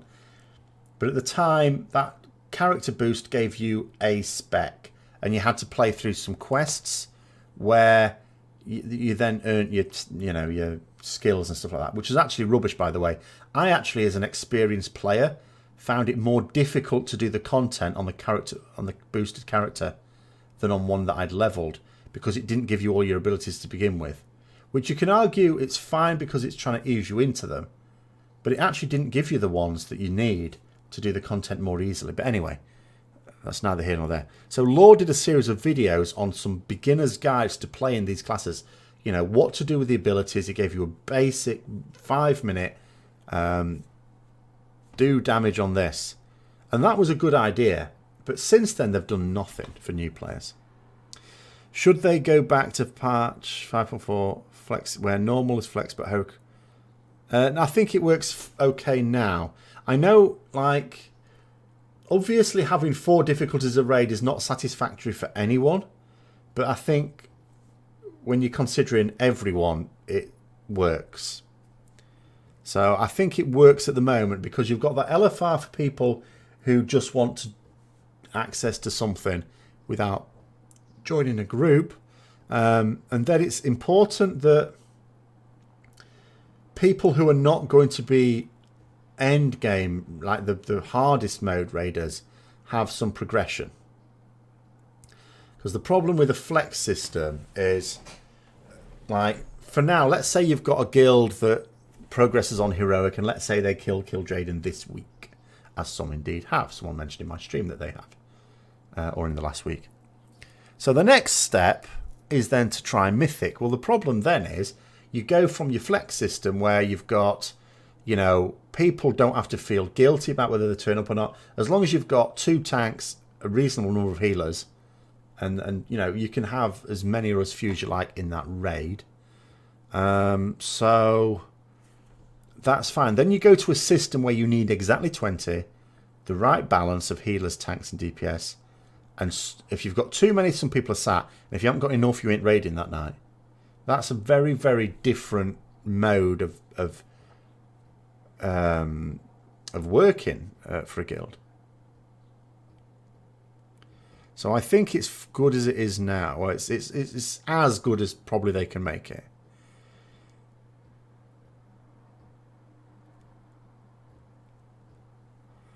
Would I and the people in this stream be prepared to walk away from our WoW mains if that was what was required for the WoW replacement Blizz MMO? Well, that comes back to what I was saying earlier about judging the end game content of an MMO is very difficult because you have to commit to that game to even find out whether you like it or not. Unless, of course, you've got all the time in the world. But if you're juggling it around work, like in theory, I could do that now during summer, except summer isn't really long enough unless I did nothing else, because obviously I do other things as well. No, you do not go back to 10 and 25 Mythic. It was a stupid idea in the first place, and it's got no business now. But yeah, so the thing is, in theory, let's say, because I would like them to do a World of Warcraft 2. But at the same time, if I wasn't forced to leave WoW, if it wasn't like, right, we're stopping WoW, or maybe they said, we're not bringing, like the way I would do it, and I think surely they would do it, is they'd say, right, there's no new content for World of Warcraft. We'll keep the servers up for another year. You know, fill your boots. Or even just keep the servers up for an undisclosed amount of time, as long as you subscribe, and they can just say, as soon as it becomes unprofitable, we'll just stop it. But there's going to be limited support and no new content. But here's the new MMO. At that point, of course, you would play the new MMO. But if they try to run them in parallel, you sort of know that it's Blizzard that's done it, and they'll do a good job of the end game still. So you'd sort of would... But you can't do both, or I can't do both. So it would be, I would probably hesitantly go into the new one. So let's have a look. LFR and general LFR experience is somewhat along the lines of doing the withered scenario. Yes, it is. But But for some, you see, you got bear in mind there's an awful lot of people, a massive number of people that don't engage with the social side of an MMO. They play the game as a single player game. I do the same when I play my casual MMOs. When I'm playing Elder Scrolls Online or Lord of the Rings Online or Star Wars: The Old Republic when I could, I'm not looking to get into groups with those games because I'm playing it casually. So I'm playing it as a single player game. I don't really engage with the community other than via the auction house, and you can't even do that properly on Elder Scrolls Online anyway. So, and there's a lot of people that play it casually that are like that. So yeah, they don't want it to be a sociable experience. What they would really like is a single player version of it. That's what they'd like. They'd like the game to be a single player game. Yeah, they had StarCraft and Warcraft, but they're different. They are different, very different games, though. Like I mean, actually, I'm quite weird. I'm a bad example. I was going to say that I would never have got into StarCraft, even if I tried. But that's just because I'm weird. When it comes to RTSs, I don't like sci-fi ones. So Command and Conquer, like I had a friend, the same friend who got me into Warcraft, sort of suggested I play Command and Conquer. So obviously he'd earned a certain amount of credit, so I gave it a go. Didn't like it. But it was nothing to do with the mechanics, I just don't like sci-fi games. So the only RTSs I've liked, really, have been Warcraft and Civilization. Even though that can get a little sci-fi, because you can be in a situation where someone attacks you with elephants and you blow them away with an intercontinental ballistic missile. Blizzard have improved the auction house. I'm not sure if they said recently they were going to do further improvements. It is something they keep looking at, I think. But they have made improvements to the auction house in Legion.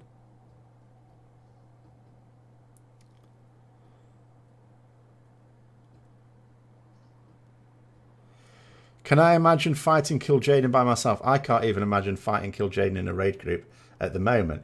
I mean, by the time we get there, sure, it might well be.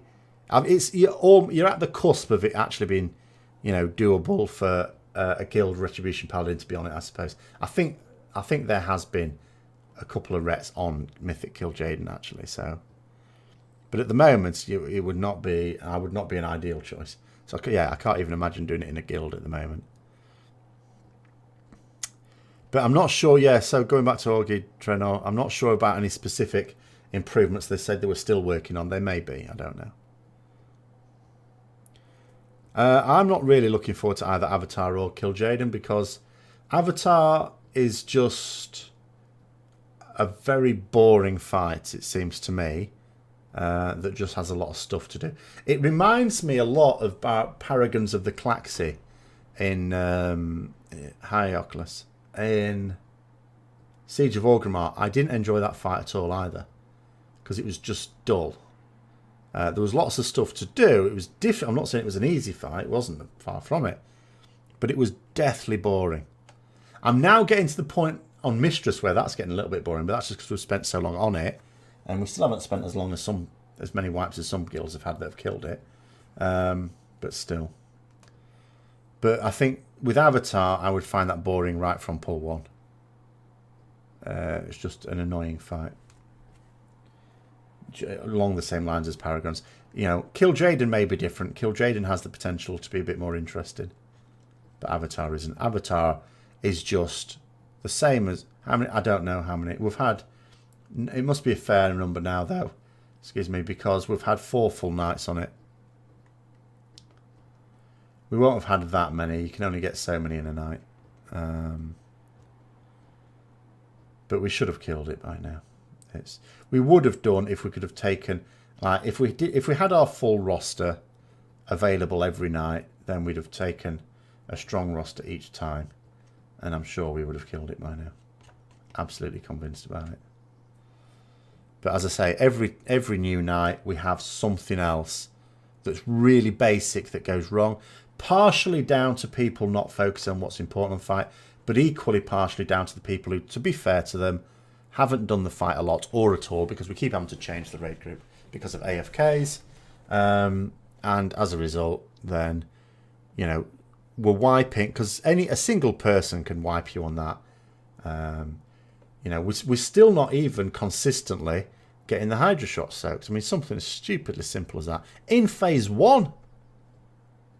Sometimes in phase 1 they're not always soaked. I mean, that's quite spectacular. For that to be happening, it's something else. I don't even know what that is. I don't even know how to describe it.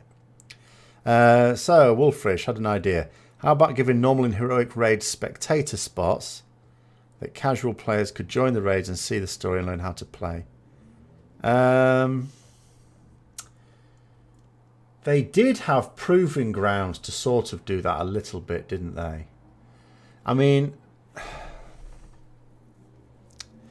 it's difficult. I mean, what I would say is the best way to learn is to join a guild. It's an MMO, and I think the social side I don't think Blizzard should do too much to negate that.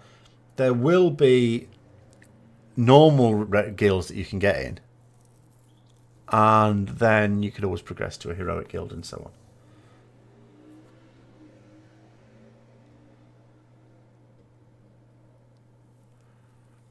Well, Avatar is designed to be one where you need very carefully controlled DPS and then very high amount of DPS in the second phase.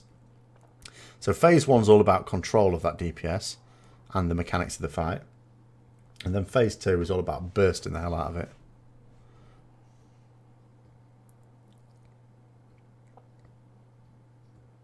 Well, no, because I think what it means is YouTube's no good because you're just watching people then without actually learning it. But streams can exist. If you watch someone who streams your class, I'm not sure how many streamers would be happy answering during a stream very, very simple questions, but they might. The thing is, I think, because I mean, you look at logs of some guilds that have only just killed it, of course, and there's quite a lot still putting their logs as private, but okay. So you can't see everyone's. But you look at a few, and I was looking at one yesterday where they killed it in 8 minutes 15 seconds. So they must have got 15 seconds into Enrage. So it's all doable. But the thing is, the trick to dealing with and it does obviously towards the end get, the combination of abilities just becomes mental. But the way to get used to that is to consistently get there with everyone alive. So people just need to be in the mindset. Everyone knew that when we come to Mistress of Scene, we were going to be spending several nights on it at least. And now that's going to go into lots of nights now. So people just need to get it into their heads. You get through phase 1 without anyone dying. Then you get through phase 2 without anyone dying. And you get that consistent progress then. And that's how the guilds that kill it really quickly. Because they focus on what's important. And then when you're in guilds like ours, you just got monkeys in it. So Vanilla had 40-man raids where 20 spots had to be filled with good gear and the rest of the raid with half or badly geared people. Yeah, the thing with that, I liked that model, I have to say, because the benefit of 40-man raiding for me was it was a much more sociable experience because you could easily afford to take a load of people that were fun to be with, but you knew were going to muck up every time. As long you might have to shout at them now and then if they got the bomb on, say, Geddon or Valastris or something. But by and large, yes, it was fun to have it. I mean, I remember when we were killing Nefarian for the first time. We had this hunter in the guild who was useless. And on Nefarian, this is the vanilla Nefarian fight, Blackwing Lair. He had these class shouts, so he would shout about something, and then everyone of that class, a thing would happen.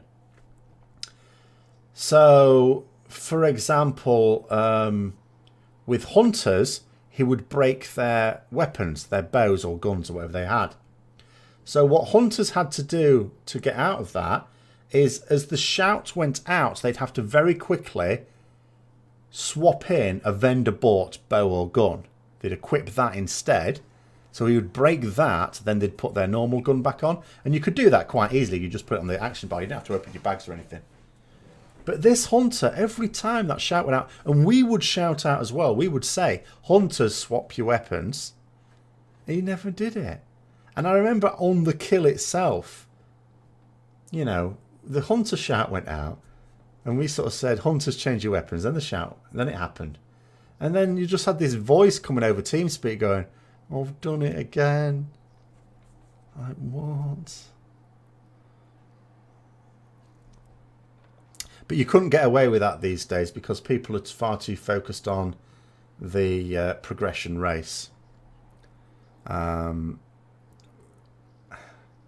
So people, yeah, no matter what size you make the raid, people don't want the idea. I don't think people like the idea of, as you say, they're carrying on a hard mode or in any sort of raid.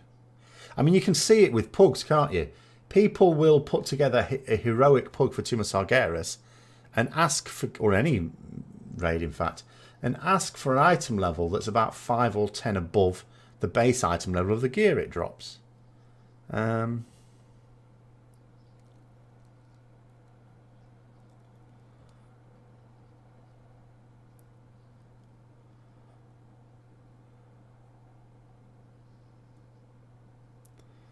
Yeah, well, like people said, I mean, I don't think there's any scope in Blizzard putting that in. I don't really see how the benefit, because they would probably just turn around and say, watch someone stream, I think.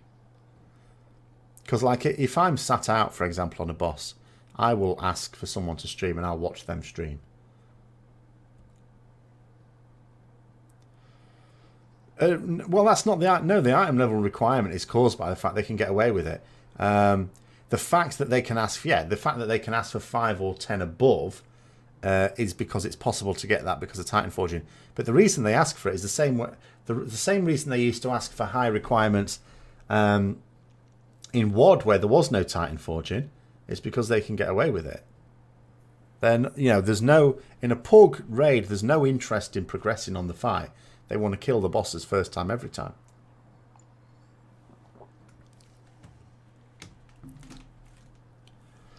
I mean, even in LFR, people are impatient because I did LFR on my Rogue this week, and on Avatar, so when we dropped down for Phase 2, the tanks tanked it right in the middle of the platform. Well, you can see what's going to go wrong here, can't you? So when he did his doofer, virtually the whole platform went. So naturally we wiped. So... but everyone went mad at the tanks, and there was one person, God bless them, piped up saying it's not their fault if they didn't know. And some of the smart arse said, well, why didn't they ask? And it's like, well, why would you ask a question that you don't know exists? So people just went mad. It was fairly obvious. It was simple enough. All you had to do was tell the tanks, which I did. You say to the tanks, tank it on the edge of the platform. Job done. You know, tank it in the corner of a platform next, and you'll kill it next time, which we did. But people just went mental. It's like, what? I mean, why didn't they ask? It's like, why didn't you say so? I don't know. Well, they didn't put many mechanics in LFR. The LFR Tuma Sargeras, I've never known anything like it for can't possibly wipe on. I mean, that was the only wipe that is possibly conceivable even. It'll be interesting on Kill Jaden if anything even knocks you back. Because if people can be knocked back off the platform, surely they're not going to do that. But everyone noted there was no Maiden, for example, on Avatar. Avatar in the first... In fact, on both phases, they're just tank and spank. Nothing bad appears to happen. Like the daggers don't drop a puddle. Nothing bad appears to happen no matter what you do. Even though I was trying to do the mechanics properly. Like I was trying to do the mechanics properly on Maiden as well, the actual Maiden fight. And people in the stream were just telling me not to bother. But I thought, no, I feel bad if I don't. And the Desolate Host boss on LFR doesn't even have the Desolate Host boss on it. The actual boss never appears. Spectacular.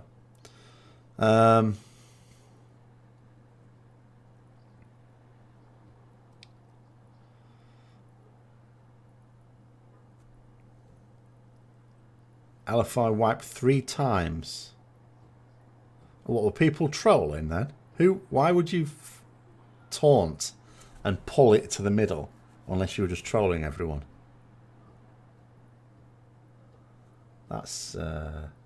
That's a special sort of stupidity, that is. I mean, you'd be able to spot who it was and just kick them, presumably.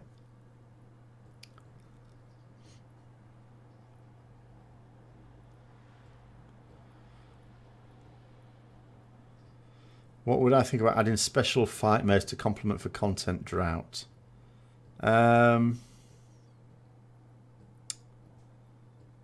Yes. I mean, we have... I mean, we have the achievements, don't we? Like the metas, the glory metas, which require you to do something weird. I suppose that sort of thing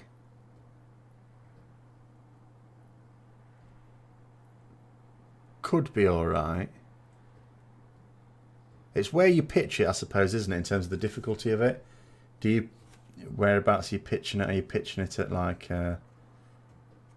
the people that will have cleared the raid within a few weeks or whatever.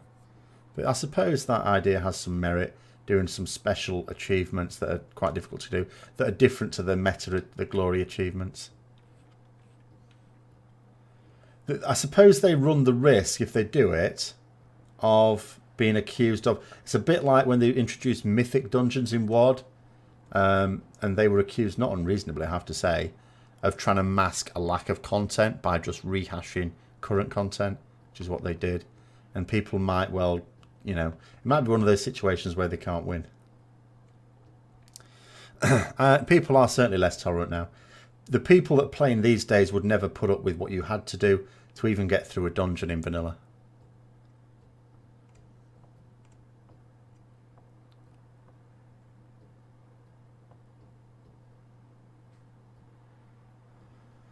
I mean, I've been running LFR on my Rogue for 2 weeks now, and I've got good gear upgrades from it. So I'll continue while that happens. But I agree, I've not really been motivated to do LFR this expansion in a way that I was okay doing it. I didn't like to do it on lots of characters last or previous expansions, but I would generally each week do it on someone, some alt. This expansion, though, I've hardly touched it. Because... it's a special sort of stupidity that you get in those places now. At the same time, though, I am pleased that they've made it almost unwipeable, because there is no point in actually making it even remotely challenging. I mean, can you remember those that played MOP at the Elagon fight, when, you know, a quarter of the raid would disappear down the hole?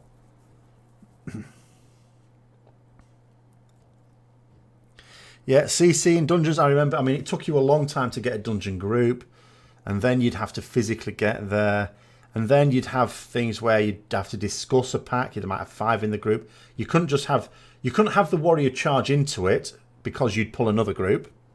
You couldn't even have the warrior tank grab all 5 in a lot. Not in every case. Sometimes you could, but in a lot of cases you couldn't because they'd be just too tough. So you'd have to, you know, you'd try and crowd control what you could. So it'd be like a priest, in Scholarman's, for example, priest, shackle undead, mage polymorph, even just a paladin stun for 6 seconds would be fine while you got some other ones under control at least. And actually, as a paladin, I would sometimes off-tank one, just to, again, reduce the damage on the warrior tank. 7.3, any less AP farming required? No, there's more. How long it'll last for is another matter, because at the moment there's no requirement, but as soon as that comes in, the Netherlight Crucible opens up, so we will want to farm for that. Obviously artifact knowledge starts going up again, but it works differently. We don't research it this time, it just happens, we just get it automatically. So I mean, I went onto the PTR, I think it was Sunday last I went on PTR, and I was artifact knowledge 45 without doing anything. It just happens. You just get a new one each week. What I think about 7.3 is I quite like the content in it, like the new quests. They're quite interesting. I'm looking forward to the cinematics. There's about 10 of them as far as I can tell. At least one of them's got to be good. I'm still waiting for a cinematic to be as good as the... Can't remember the name of it now. But the one with Yrel and Thrall's dad, whose name I've completely forgotten now. Duratan. and Blackhand from WoD. That was the best cinematic they've ever done, or in my opinion. So I'm still waiting for one to be as good as that. There's a good chance here because there's loads of them. Hang on, I'm missing some out again. Yeah, vanilla. The exploration was a key part of vanilla that isn't there now. That's true. Because I remember, like, when I was leveling in the early parts of vanilla, I remember going to Stormwind and there was an elf there outside, like where the alchemy place is in the mage area, and he sent you off to 1,000 needles. Now, and this was only like level 20 something. So that the amount of new zones I had to go through to get there, with nothing but a map in my instruction manual on the game to guide me, and you were going through zones that you had no business going through at that age as well. So you had to be really level. You had to be really careful, and it's something that it just doesn't exist in the game now. Do Blizzard bring it back? I mean, Mythic Plus, I don't think they should bring back the CC requirements because the Mythic Plus is the difficult dungeon content now, which I think is good and a more modern version of it. The problem with the old version is if you were to do it now, you would have class requirements. There would be some classes that just wouldn't get a look in those dungeons. There's already probably a bit of that when it comes to pugging Mythic Plus, it has to be said. But I don't think so. No, I think the Mythic Plus system is a good way to make dungeons difficult again.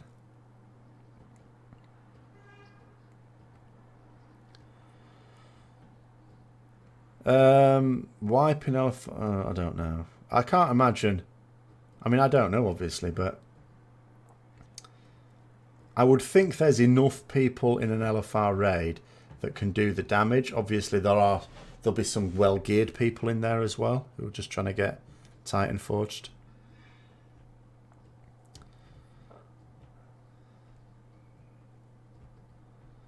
Do plenty of exploration in your order hall? Surely there's only so much to find after all this time.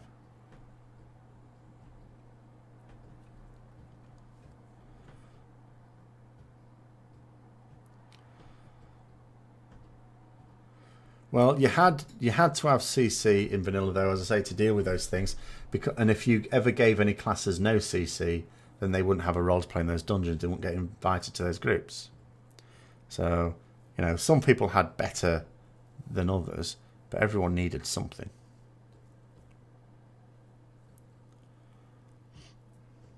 The legendary problem is not going. I don't know how much of it will go away. It's not going to be exactly the same for the next expansion, but Blizzard have gone very quiet on it. At the start of the expansion, people were moaning about the RNG of getting the difference between getting your first two legendaries being Biss and your first two legendaries being Pants. And what Blizzard put that down to, they said, was the fact that they said what the problem was is throughput legendaries. We shouldn't have done legendaries that increase your DPS or your healing output. That's what they said. In other words, they should have just done all the legendaries as utility legendaries. So,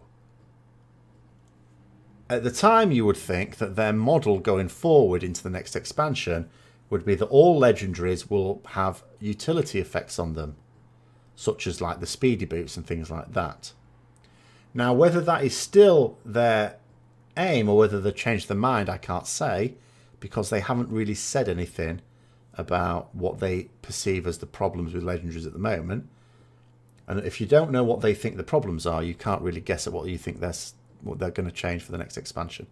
But I do think they are going to keep the loads of legendaries model for the next expansion, because it's like flying legendaries. It's been in the game for so long that it has to be a thing. They have to exist, and they probably prefer the current system to all the previous ones that have been tried. So the previous ones used to be small chance of dropping off a particular raid boss, but it only works for a few classes. That's obviously a no-go. Then there's collect it by doing raid stuff, but again, it's only for a few classes. Again, no-go. Then there's the welfare legendary that we had in Mop and Wad, where you just do a quest chain that lasts the whole expansion, and then Khadgar gives you something shiny, or Rathian does, or whoever is the next expansion. I mean, I would, out of all the ones, I would consider that the least of all the evils, but they obviously prefer the legendaries by the dozen. Remember Gurthalak? Yes. Well, it wasn't particularly fun for me because I didn't get it on what was called Heroic at the time, but Mythic now, until the week before the expansion launched. It just wouldn't drop. It was really annoying. Legendary item. Hang on. But a legendary item should be main stats, not a quick amount time legendary. Well, they see a problem with throughput legendaries. Well, they did. As I say, they haven't said anything since for about half a year on the subject, so I don't know. I mean, they could have changed their mind since.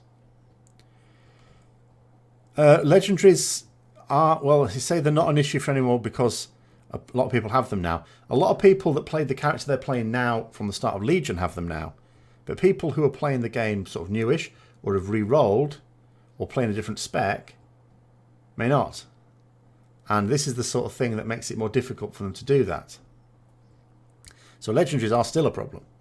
Because it is not unusual for halfway through an expansion, and we're slightly more than halfway through, to, potentially, I don't know. But it is not unusual for people to decide they want to play a different class. There's plenty of people like, you know, Flavour of the Month or something like that. And this is not helping that. You think every class should have one CC ability? I think every class does. But they may or may not be useful.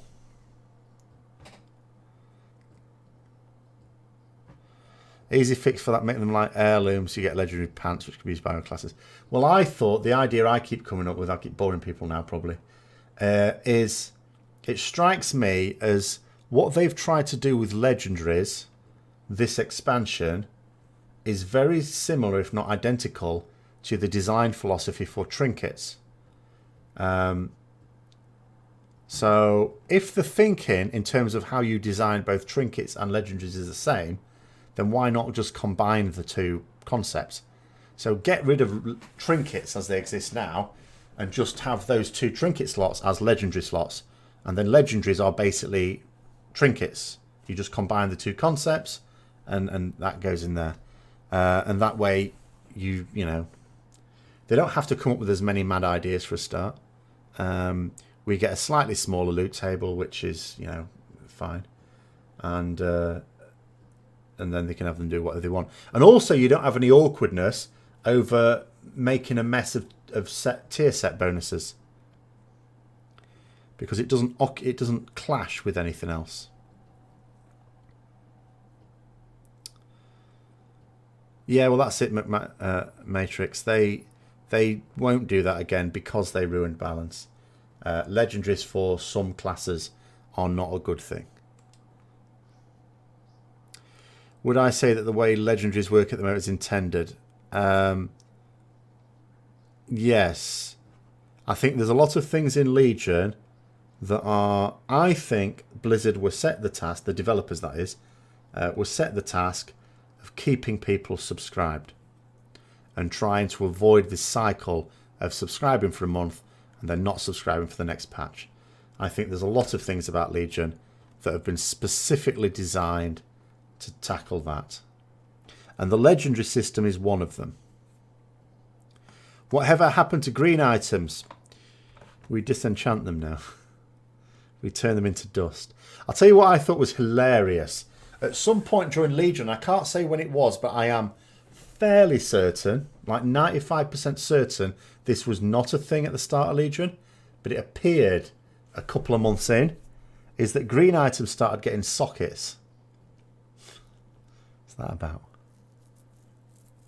Because what really annoys me as well is some of the green relics you can get off the auction house that would be decent for a leveling character like for level cap. And then by the time you level cap, they're worthless. So green items are just there for... It's just enchanters' raw materials. That's all they are now. You don't even have crafted greens anymore, for goodness sake. Do we? There's no crafted green gear. When was the last time we had crafted green gear? I can't even remember. So, yeah. The green gear has now completely disappeared. Apart from, obviously, quest gear while you're leveling.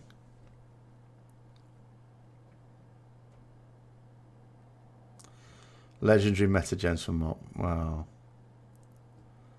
I don't know. If it's part of the quest chain like it was in MOP, then that's okay. But the thing is with MOP is you had guaranteed sockets. You sometimes do on jewellery, but you generally don't get that.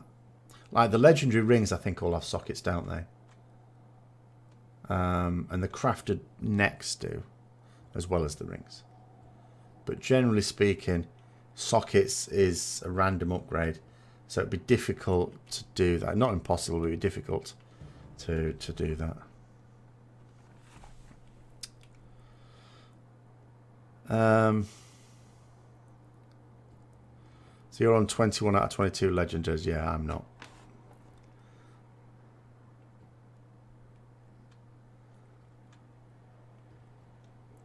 I don't know what's what anymore at all. Because it's a long time since epics have had the feel of epics in vanilla.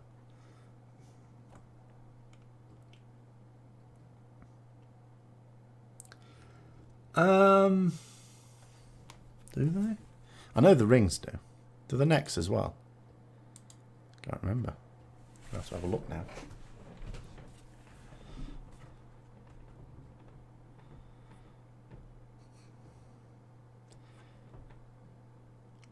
But the thing is, there isn't like a piece of gear that's guaranteed to have a socket on it.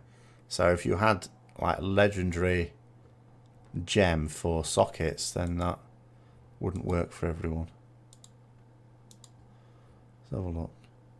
Oh yeah, neck does as well. There you are then.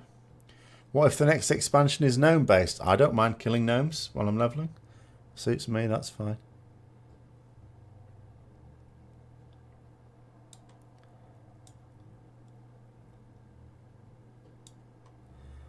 Wipes make you poor. It's easy to get money. How can you be poor? Just get something and sell it. No, I don't need to. No, I don't want to go Horde. Horde are ugly and boring. They're rubbish buildings. No, if there's a gnome-based expansion, I would expect there to be gnome NPCs that I can murder.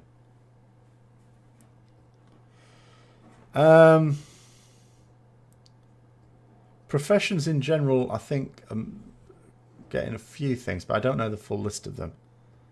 I haven't paid as much attention as I probably should to them. Like, never mind blacksmith getting the mount, blacksmith getting the anchor. It's big news. We're getting an anchor.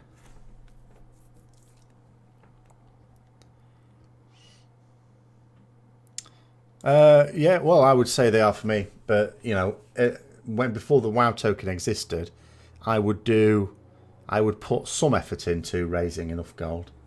You didn't have to do that much. Yeah, we get an anchor. The anchor is the more curious item. Not cheap. 50 fell slate costs a lot, but I suppose they might tweak that. So they obviously don't want us having a lot of them. Do I think class campaigns kill the overall storytelling of Legion? I think a little bit. I think it's nice that we had class quests.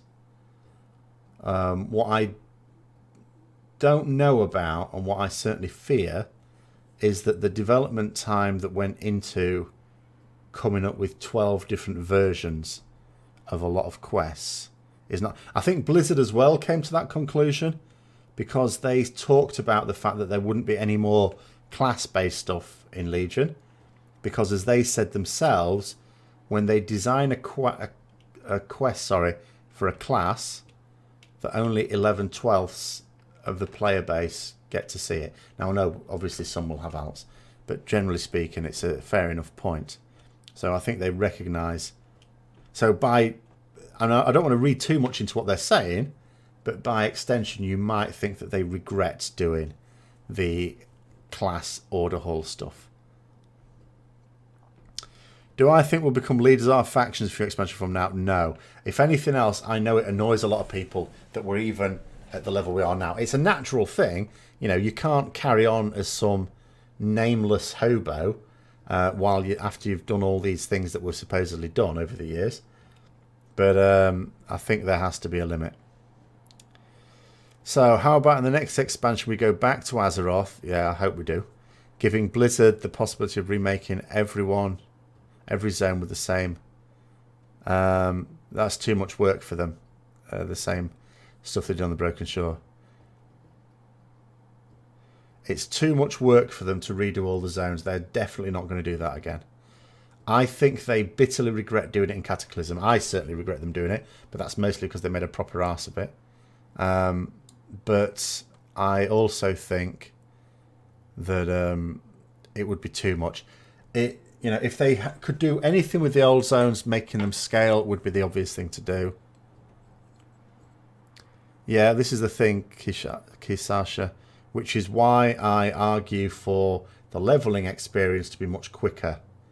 I think it should just last long enough for you to... You don't want to throw 30 abilities at a new player.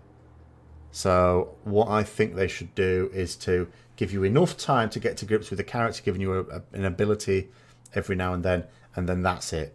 Done.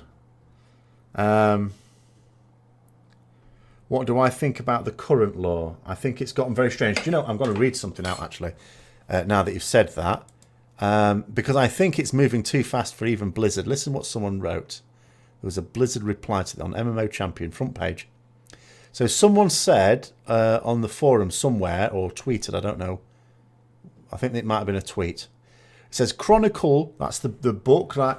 See, what Blizzard did a couple of years ago is started bringing out books called the Warcraft Chronicles. There's parts 1 and 2 already out, part 3 out next year, which is supposed to set in stone all the background stories. Because Blizzard are aware themselves that they keep retconning things, they keep changing things. They said, no, we're fixing it now. This is the storyline.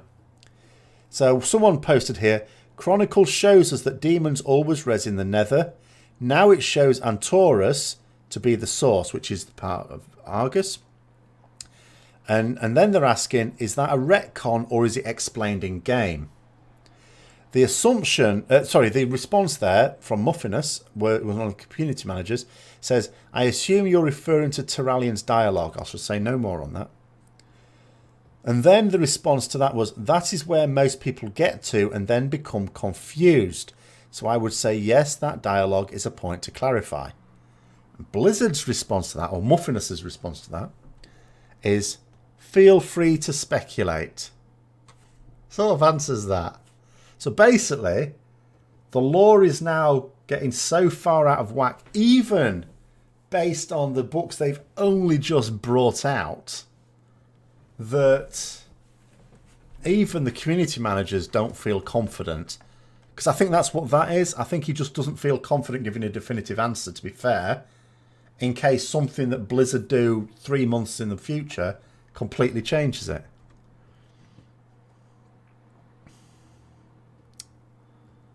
All the new players roll Demon Hunter because they don't even have 30 abilities. Well, the thing is, you get your abilities bit by bit as a demon, just like with the Death Knight, because obviously you start up at a higher level and you get them bit by bit. But, you know, it does show you don't need that much time to learn how to play a class.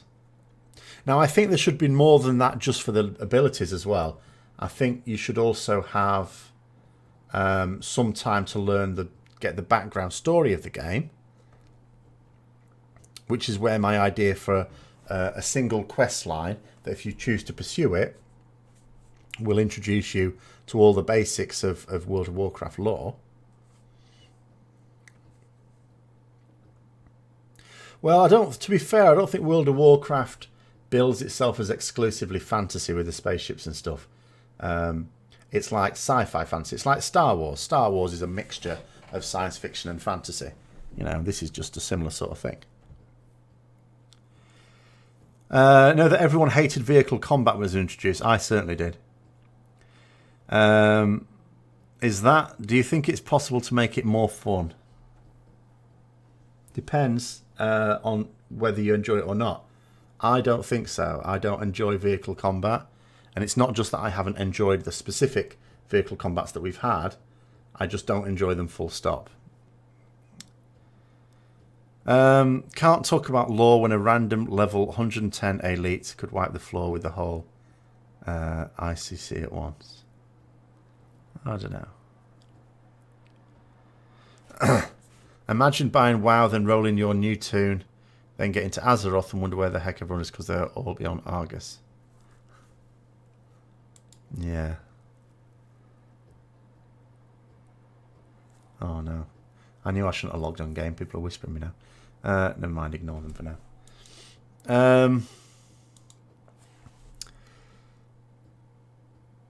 The problem with an MMO in general, isn't it, is you want the world to feel alive and you need people to be out into it. Which again, I think is where scaled zones would help.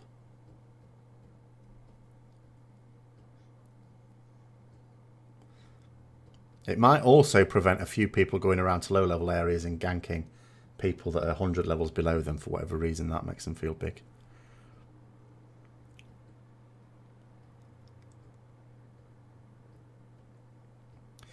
Well, yeah, this is the problem at the moment. The talking about the new player experience is that you don't really get to see anything because you start a quest chain. I mean, you could start a quest chain and then out level it. That's one problem. But what often happens as well is people do some quests out in the world. I've done this before and then given up because you do a quest and then you're queuing up for a dungeon while you're doing it. Then you get into the dungeon, you come out of the dungeon, and all of a sudden that quest is now not worth the experience to do it. So you give up on it and go somewhere else. And eventually you just get tired of it. Time for a second WoW. Yeah. The problem is, of course, an MMO takes several years to make. Years. So even if they started it now, I can't imagine, I don't know. I suppose early work could be done in secret. So I suppose if they do start it, they could keep it secret for a certain amount of time, but there comes a point at which it needs testing. And that they actually want to start promoting it.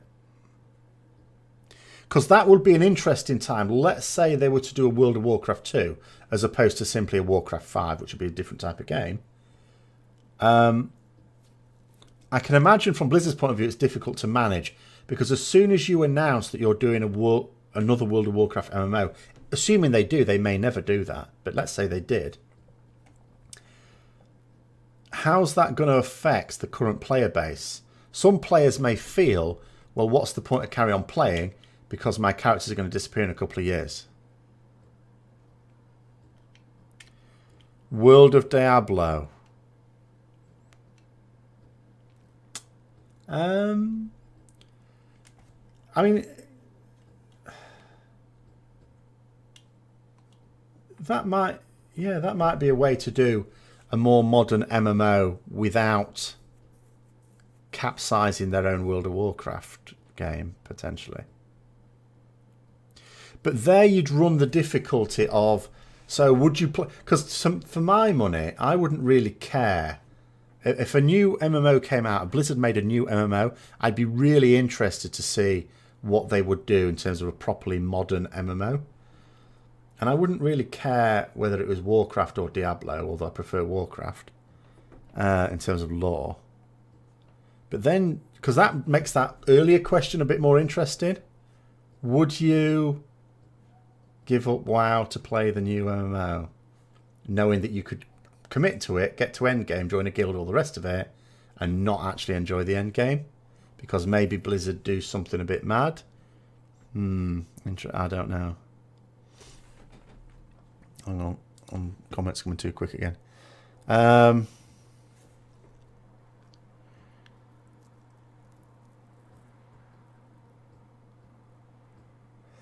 Well, ganking is even easier than that. You just don't have it.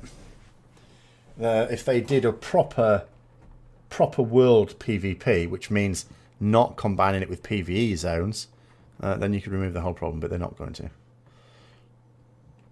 Problem with World of Diablo, well, you wouldn't call it World of Diablo, you'd call it something else, wouldn't you? It could be Sanctuary Online or something, couldn't it? It could be anything.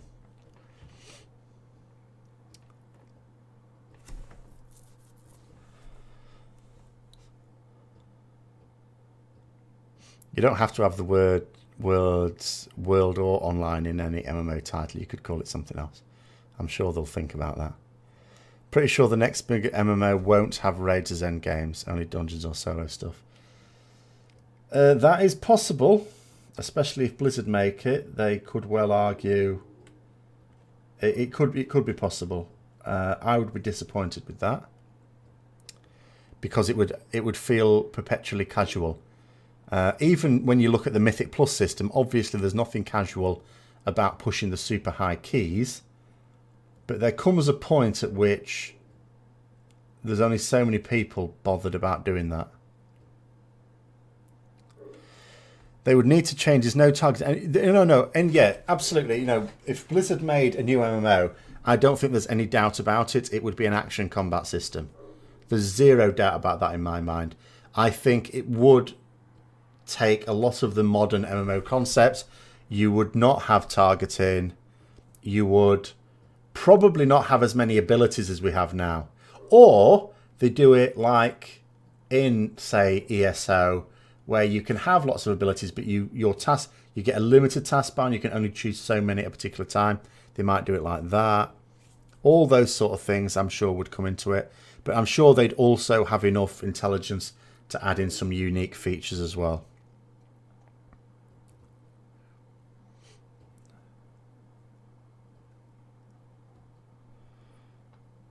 Raid, I've not played Witcher 3, so I'm not sure about that. But Elder Scrolls Online has raids, so they work it out. I don't see a problem with it.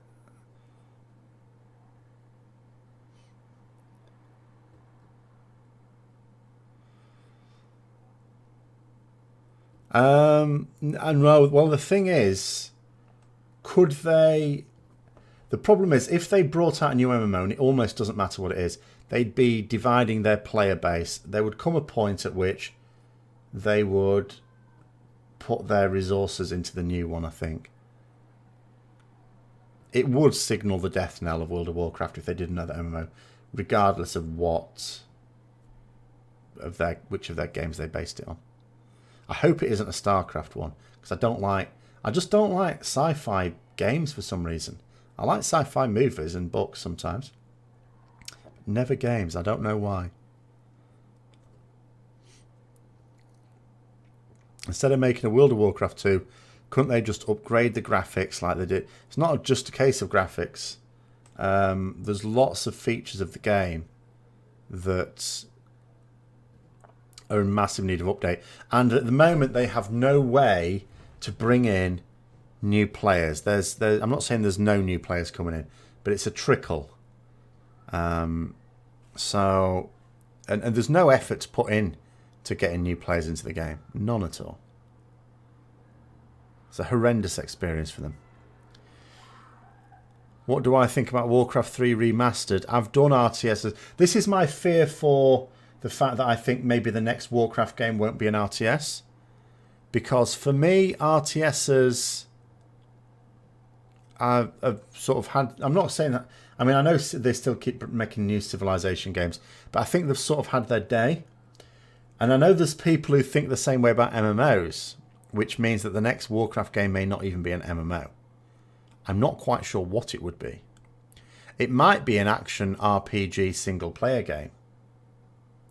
That's not impossible. Like Witcher 3, for example.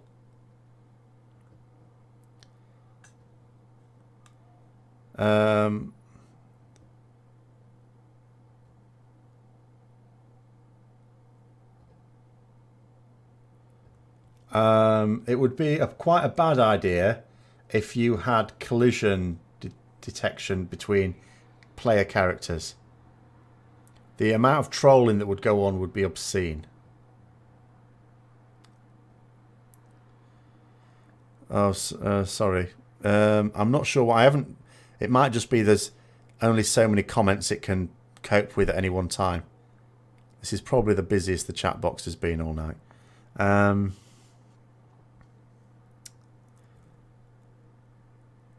No, healers and tanks don't work well when you're trying to play a game you can play on alone.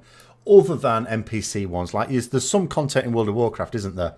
Where you do a scenario and you get a choice of, right, you can have these NPCs. What do you want to play as? And you tell it, and then the other two do the opposite ones. So if you say you want to be a DPS, one will be a tank and one will be a healer. So there's already some content like that in World of Warcraft.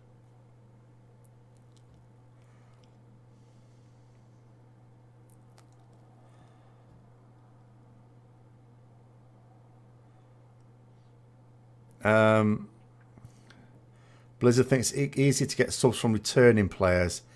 Yeah, but they should go for both. I don't understand why they wouldn't do both.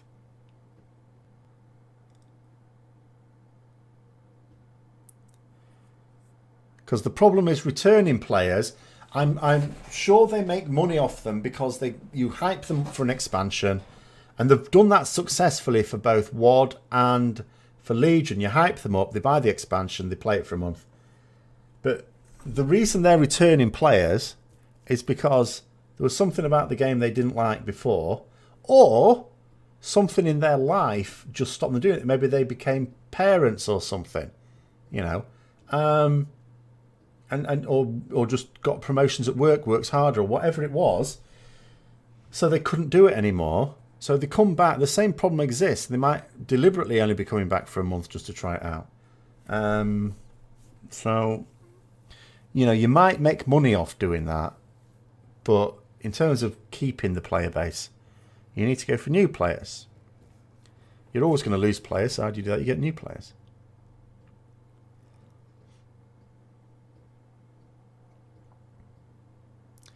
Bump someone, stand in the way. Well, that could be used to troll as well. You could bump someone off a cliff. So, it would be terribly abused. Yeah, in ESO there is something like that.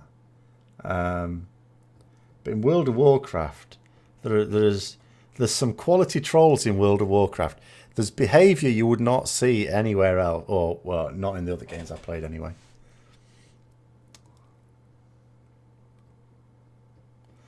Maybe the free month you get from buying the game. I don't know. We'll see. There's lots of things. See, they would just see that. This is not the developers anymore. This is like the money people. They would just see that as, why would we do that? Because they can pay us a subscription. If you think about one key feature of the game that has got no business being there, and that is paid realm transfers. Paid realm transfers are an anachronism now. So the fact that they exist and have gone up recently for an automated service, it's not like some products going up in price because, oh, you know, we've got to pay our workers more. There's people who need to maintain it, but it's an automated system, realm transfers and things like that, and faction transfers. It's because they make ridiculous amounts of money from it. It loses them players. They know it loses them players, but they think they get more money, and they might be right, from people who will transfer than people who leave the game, which is a massive pain for me because I'm having to recruit again at the moment, a healer, and I know, I mean, I'm trying to contact a Horde player who looks all right at the moment, but I know that the chance is very likely to be, no, it's going to be too expensive for them to transfer. So, but, you know, so anything, they'll never do anything. Like, I think, for example, with your subscription, you should get some tokens that can be used on the online store each month, some tokens like you do in other games, and that might save itself up for a character transfer after a few months.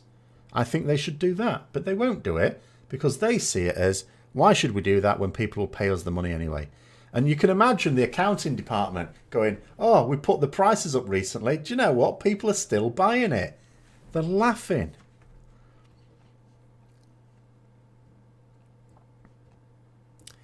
What if you could have player collisions in Battlegrounds? I actually wouldn't mind it in Battlegrounds, because that's a different thing then. Battlegrounds and arenas are instanced PvP. So the trolling effect disappears completely because you're supposed to be frustrating other people. So actually it could make sense there. But whether it would be too awkward to put it into instance PvP but not other aspects of the game, I don't know.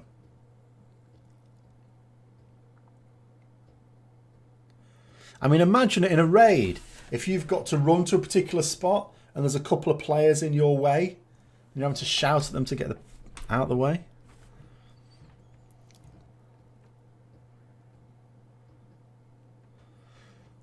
Yeah, but Kisasha, it all depends on the balance, isn't it? They might make the estimation that enough of those people will pay for the second month than would pay for the fourth month if you gave them 3 free. Well, there shouldn't be any realms anymore. We don't need realms. The technology used to exist. You used to need realms. And if anything taught us why you used to need realms, it was the opening of the Anchorage event where servers... I was there. It was horrendous. Servers melted. So that taught you why you needed realms. But nowadays you don't. You can still have loads of servers, but you don't need any realms. You know, you could just have a European realm and a North American realm and an Asian realm and stuff like that. Again, like Elder Scrolls Online, that doesn't have realms. You just go on. And we know that World of Warcraft already has some of that technology because we have sharding technology. You know, I have 2 accounts, so I can log on both characters and stand them in the same place and not see each other because they're in different versions. They're in different shards, as they call it. And then when I join group, if I invite one to the group and join a group, then one of them moves to the other's shard and they become visible again. So we already know Blizzard have got that technology. They just need to go a little bit further with it. But the reason they won't is because they get a right load of money from transfers. And that's not the developers' fault. I'm sure the developers would prefer to have more players. It's the people who concern themselves with the old shareholder dividend. Collisions just in World of Warcraft just altogether sound pretty horrendous. So, I mean, that's what I think about merging realms. Like, Blizzard have had to do it now and then. Like, they connect realms rather than merge them, which is a better system. But ultimately, they don't want to lose the money.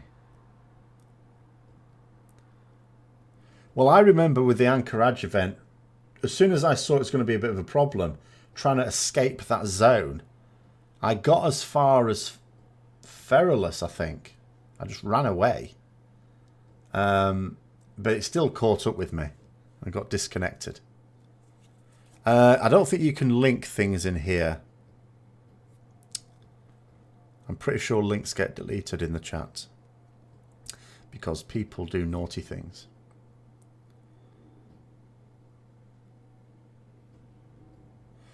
Misuse, I don't think there's any problem with the technology because it exists in other games. And Blizzard are no slouches when it comes to technology. They don't have any technological barriers to any content they choose to do. At least no barriers that others don't suffer from, should we put it that way. Obviously there are some barriers.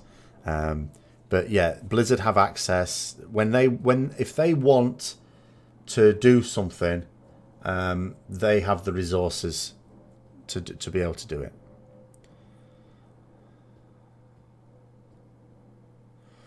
At any rate, sorry, it's dark blue. It's really here to see Tigron. There's a long list of lore things I think everyone has that could be done better, but I don't think Blizzard will. They don't really care about old content anymore.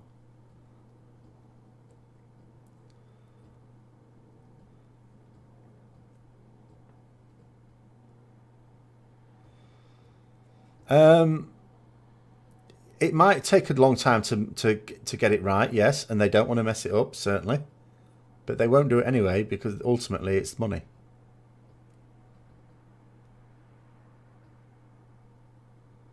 Like, for example, There is no reason, like they say, for example, the justification for charging for transfers is so that it's punitive, so not many people do it. Well, what's the downside with lots of people doing it? If one server, if one realm becomes full, you just add more servers to that realm. Simple. You know, you just do what a power station does every day of the week. You match supply to demand. They have access to a lot of servers. You know, if one of them starts to fill up, it probably means another one's got lower, so they can reduce the servers in one, increase them in another. Oh, you have managed to link it. Sort of. I say that, but it hasn't actually shown up in thingy, has it? I can't click it here. Never mind. But it really doesn't matter. As I say, law things are the least of their concern. They can't even be asked to stick to the law that they wrote about 2 years ago and said would not change. Yes, Orgidrenor. I mean, that's my point. There is no actual reason why Blizzard would be against people changing realm for free. It's there purely to make money. That is the be all and end all of it.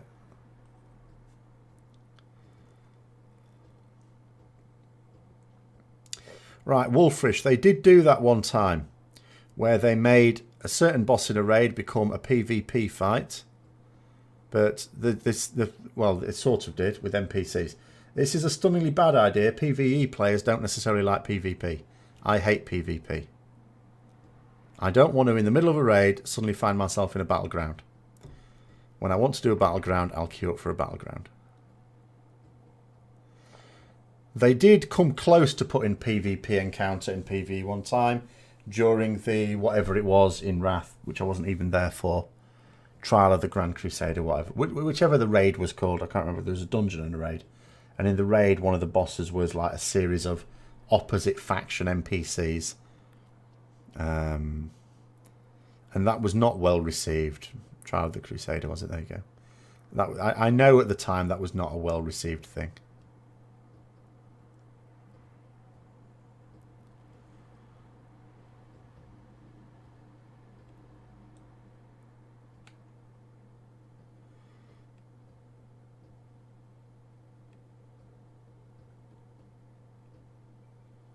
Yeah, but that's what makes it worse, Wolfrish.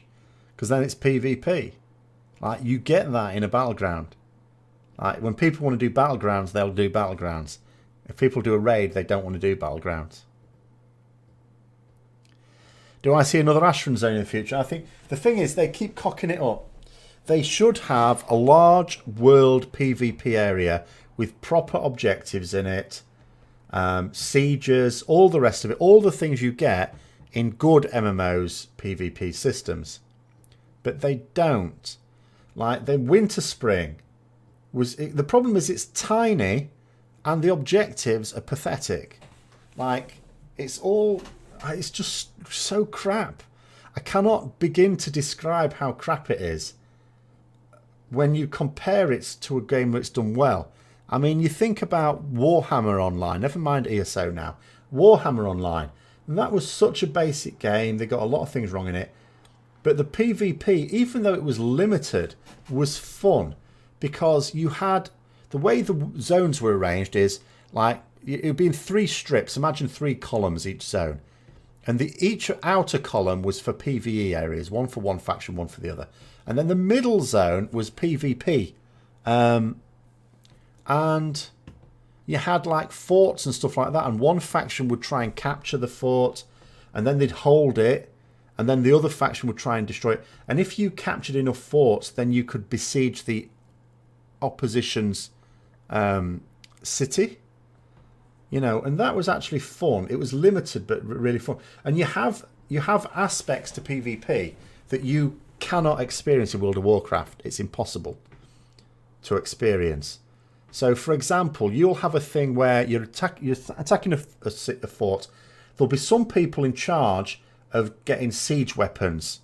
All right. There'll be some people in charge and physically assaulting the gates, or trying to look out for people escaping the fort so you can run them down. But you'll also have people not near the fort who are acting as scouts to tell the people at the fort what's coming, if there's another force coming to reinforce them or something like that. So you'll have scouts, people who will just choose the role of playing a scout and kept that. You'll have other people who will set up behind suitable terrain hidden so they can ambush people if they try to reinforce. All these sorts of subtleties are impossible in World of Warcraft. It's just a big gangbang. It's rubbish. I mean, you could understand it 10 years ago, 12 years ago. But it's mind you, even then there were games, I didn't play Dark Age of Camelot, but I'm told that had a pretty good PvP system. And it was the same people who did Warhammer Online, so I'm given to believe it. Did I say winter spring? Sorry, reading back now. Yeah, I did mean winter grasp in that case. But it's the same thing. It was absolutely appalling. It was nowhere near big enough, and the objective, there was like a set objective. There shouldn't be a set objective in PvP. It should be just a constant cycle of capturing targets, which should not be flags, by the way. Don't need flags. Capturing actual objectives. If you want a flag system to claim it, that's fine. But capturing actual objectives, then holding them, and then losing them again, and the whole thing's a big rough and tumble, where you can just spend days in it.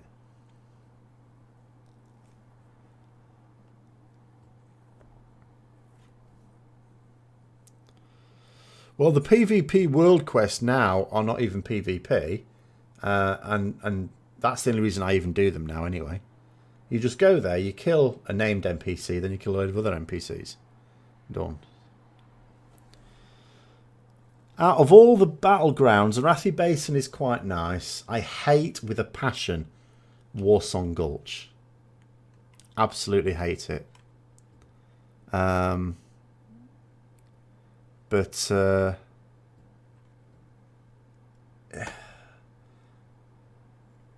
trying to think. Eye of the Storm is alright if you're in a guild group. If you're in a pug, I hate it. But if you're in a guild group, I don't do anything on Eye of the Storm, actually. I just usually hold a tower. You know, Paladin, I just sort of stand there. I can't run around anyway. But also I'm not easy to kill. So I'll just stand there and defend a tower. Well, that's fine. I can also act as a scout in that because I can look out.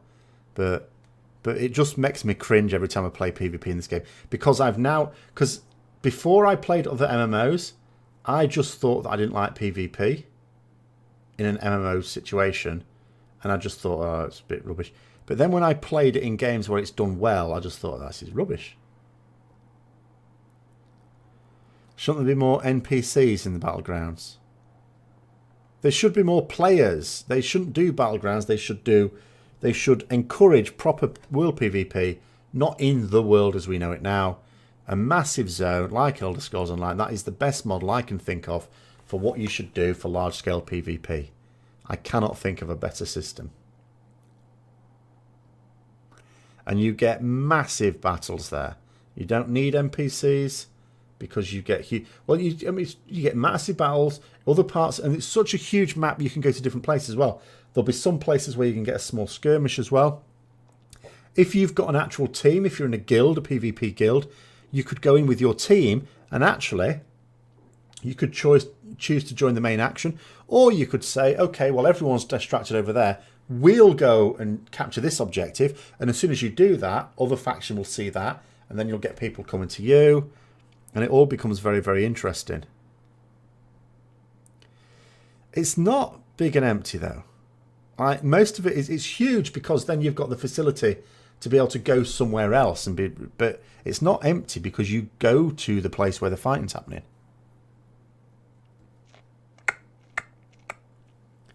Who was the best war chief in their prime? Thrall, before he became emasculated. All the others have been rubbish. Absolutely appalling. Like even going back to the originals, like Blackhand was a disaster. Orgrim didn't last very long. Who came next? Garrosh. Garrosh was a complete failure. Vol'jin snuffed it. And I don't even know what Sylvanas is doing as war chief. No, Thrall's already got a partner. And also, Jaina doesn't like the Horde now. She used to like the Horde. She was also not terribly upset when Thrall killed her dad. That's how much she quite got on with the Horde. Now she's totally against them. Law Walker Cho. I don't think he's faction specific.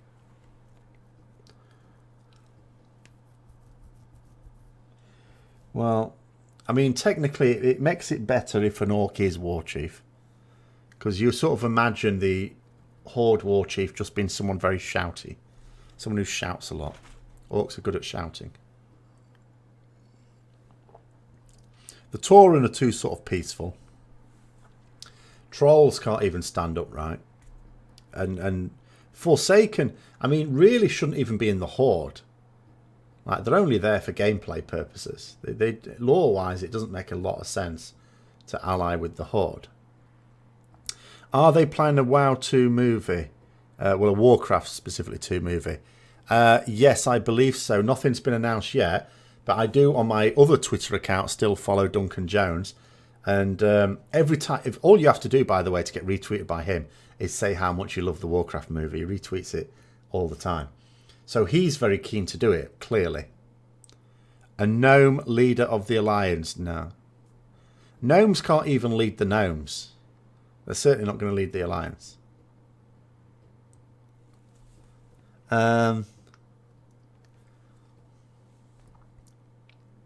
What? Forsaken are in there because they fit in the Horde? They don't. They're there because they were... I mean, they're called Forsaken because they're shunned by everyone. It's supposed to be the case.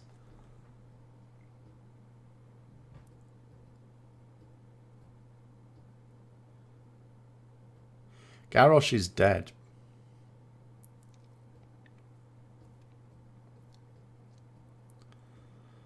All right, okay.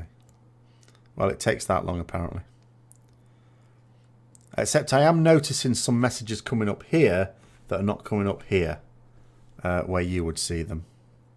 Maybe make a third faction. Right, so for large-scale world PvP, you absolutely need a third faction. When I played Warhammer Online, the thing that people complained about all the time was that this doesn't work with 2 factions. Because on any realm, inevitably, one faction will outnumber the other. And then you end up with a situation where people don't make characters on the one where there's a smaller number. So it gets worse and worse and worse. And then you have to merge the servers, which is what they had to do. And it was a mess. So yes, if you're going to have PvP be a core part of the game, it's actually quite interesting. When I was playing Lord of the Rings Online yesterday, in general chat, it always seems to be the case, you can't actually go for very long in an MMO without the world chat turn into World of Warcraft. That's how much it's still in people's consciousness.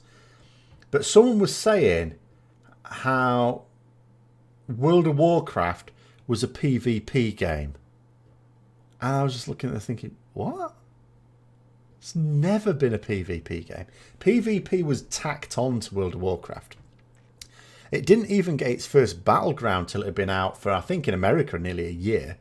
But Warsong Gulch came out in I think, maybe it was summer 2005 or autumn. But, you know, a long time after it released. And arenas didn't come until TBC. Don't I think there should be daily PvP Azeroth quests that can give you an objective to attack an enemy capital? No, it doesn't work. I don't think it works at all. Like, mixing PvE and PvP, I think, is a disastrous idea. Because if I don't want a PvP, why should I be forced to it? PvP players don't get forced to go into a dungeon. Why should I be forced to get into a PvP fight?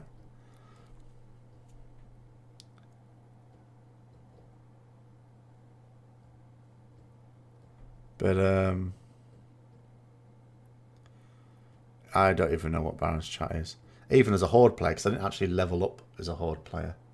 Except at that one time during Wrath of the Lich King, when I came back as a casual. And I leveled up a DK, which would have missed the Baron's chat still. And a Paladin, which I think still probably would have missed the Baron's chat. because it was a blood elf. I can't remember where. Oh, would I have had to go to Barons? Can't remember.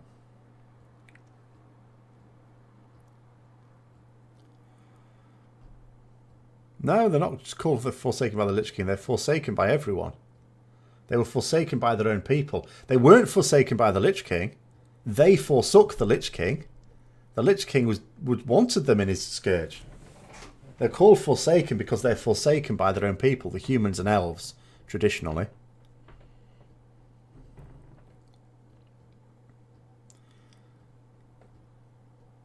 And, you know, it's a bit like warlocks. Like, warlocks are sort of shunned, certainly by alliance races. So that's why warlocks have to hide underground. Well, really for both factions, because even, you know, even though they started off as an orc thing, they're sort of supposed to be, you know, it's like summoning demons. It's supposed to be a bit naughty. But, you know, undead really supposed to, you know, they're not supposed to get on with them at all.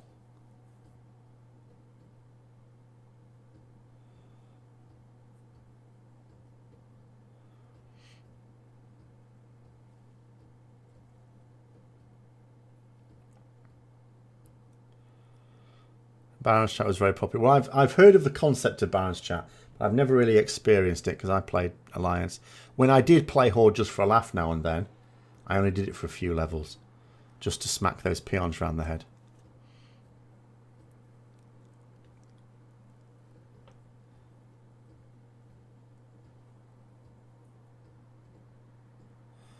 But if they were to start again, and to or if you wanted to do a more PvP centered, or a balance, should I say, Forsaken Warlocks, yes, doubly shunned.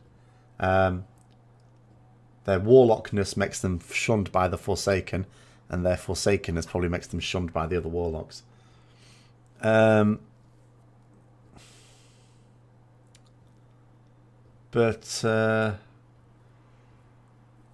Yeah, so if they were to do it again, and with the races we've got now, so what could the three factions be? I mean, that's probably where it's difficult. Because, I mean, the Orcs, the Trolls and the Tauren go together as one. That would be straightforward. But there's so many races that don't really belong at all.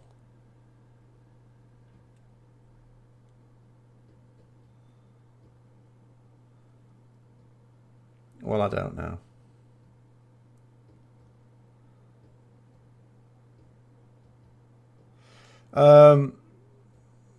Well, I went to the Barons for the invasions, but I don't remember any.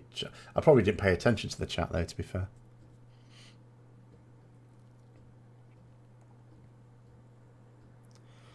Tauren and Night Owls. Yeah, but Tauren have that bond with the Orcs because of Thrall. I know Thrall and... well, Thrall's not dead, but he might as well be. And God, what's his name? What's the name of the Tauren war chief at the time? Till Garrosh killed him. Completely forgotten now. But they got on very well. So they have that sort of bond between the Tauren and the Orcs now. Even though it was an Orc war chief that killed... Cairn, that's it, yeah. That killed their Tauren chief. But still, they seem to be sort of locked together. But... so I think they'd have to stay. Yeah, it was Bloodhoof. So I think they would have to... No, I think the Trolls, the Orcs and the Tauren would have to sort of stay. I mean, humans and dwarves sort of go together. They did go together indeed in Warcraft. And, you know, Night Elves sort of, they're okay. But... I don't know. It's I don't think it lends itself to three factions, even though three factions is a better system. It's difficult.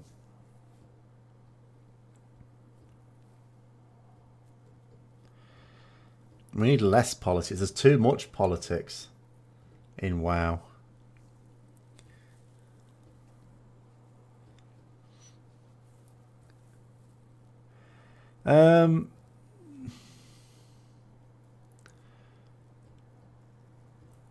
Yeah, I mean, in theory, See, I think there's too much racism in WoW, really, because in theory, it should be possible for you to be like an orc in the Alliance, for example, or something like that, or a human in the Horde, and there might be some people.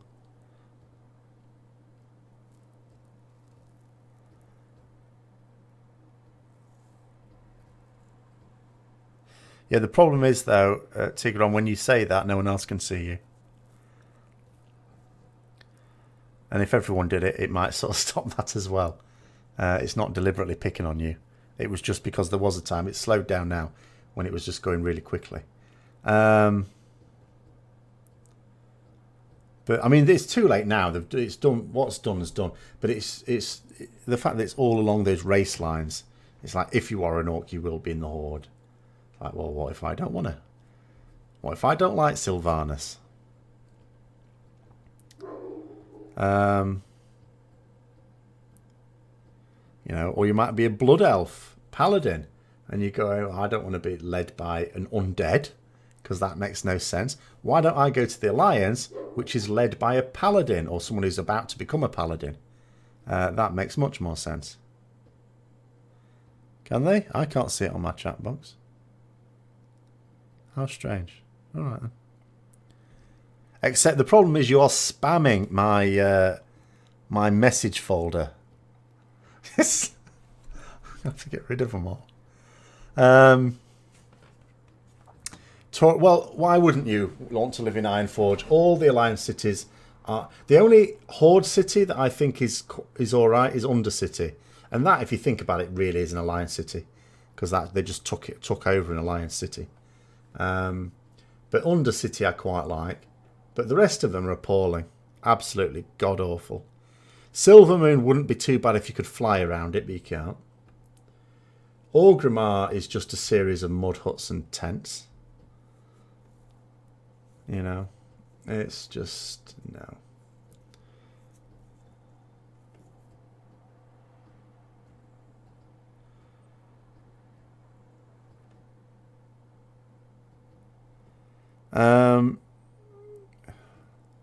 Pandas were a good example of what?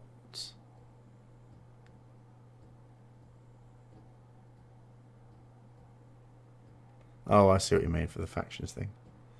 Thunderbluff is not good. It's a pain in the ass. Like with flying, it's not so bad now because you just fly around it. But before flying came in, it was a right pain. If the Azeroth Titan ever wakes up, do our characters die? I assume we're going to need to use some spaceships to get away from there before that happens. Darnassus is a disgrace, but you don't have to go there. Even Night Elves don't stay there for long. The only thing Darnassus is good for, if you are so inclined, and I was so inclined a few years ago, is to run around with your mage ice-lancing all the squirrels.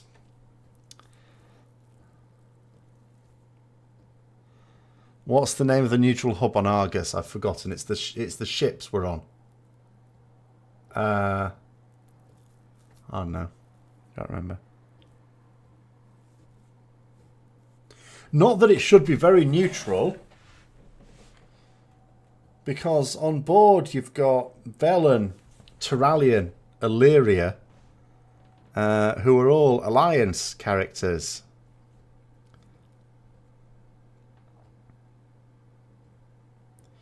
That being said, I haven't actually done any of the PTR on Horde, so I can't say if anything is significantly different. Yeah, well, even when WoW was new, I don't think many people were in Darnassus, because it's a dreadful place to get around. And also, people generally gravitated towards the Eastern Kingdoms if you were Alliance. That's where most of the zones were. And it's also where Ironforge was, because when the game came out, the only auction houses to be found were in Ironforge. So you sort of had to go there. And if you wanted to go into a battleground, you had to go to Stormwind. But that wasn't there when the game came out, but during vanilla still.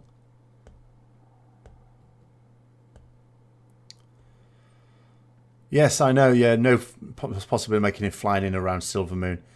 Same thing with the Draenei starting area. It's exactly the same issue, I know. Want Booty Bay back, but the guards will wreck you. Well, you'll just have to do nice things for them to get your faction back. Druid faction. Hang on a minute. Whoa, whoa, whoa, whoa. I don't like this alliance with gnomes. Where's that got to do with anything? No, no, no, no, no, no. Also, I don't see Blood Elves as really wanting to ally with the Forsaken. Blood Elves and Forsaken were both put into the Horde. Like, I think they were only like put into the Horde just because, nothing to do with law, just circumstance. Like for Alliance, it was quite easy. You can have humans, night elves, dwarfs, gnomes if you must. All right, that all made sense. Horde, orcs, trolls, Tauren. Then you ran out. And if you want 4 races, you've run out. And the Forsaken had to be in because they were a playable race in Warcraft 3 and they were my favourite, in fact. And then Blood Elves had to be put in because they each got new factions. Alliance got Draenei. And when they brought elves in, they gave those to Horde. Again, it would have made more sense for them to join Alliance too. But the Horde just don't naturally have enough allies to have enough races. There were no... The auction house on the Alliance side was in Ironforge. And I believe for the Horde... Actually, I don't know for the Horde. Was it in the city? I don't know. I don't know. I didn't play Horde. But for Alliance, it was Ironforge. They brought the Stormwidge auction house in later. Well, the other ones in later.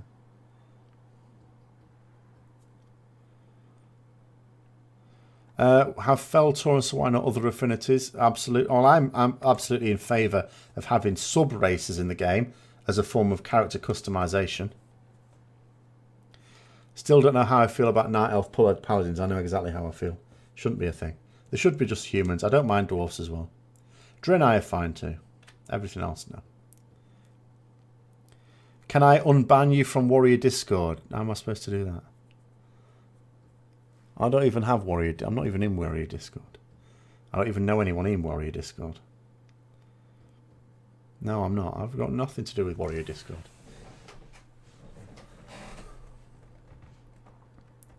I don't even know any warriors.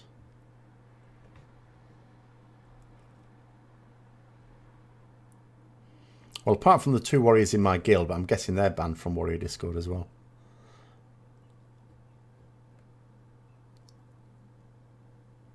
Yeah, but you say Blood Elves got into the Horde because Sylvanas helped the Blood Elves get into the Horde. That was just a storyline they put in to explain why Blood Elves should be in the Horde. But the Blood Elves wouldn't naturally join the Horde. They would join the Alliance because they were part of the Alliance in Warcraft 3. And Warcraft 2 come to it.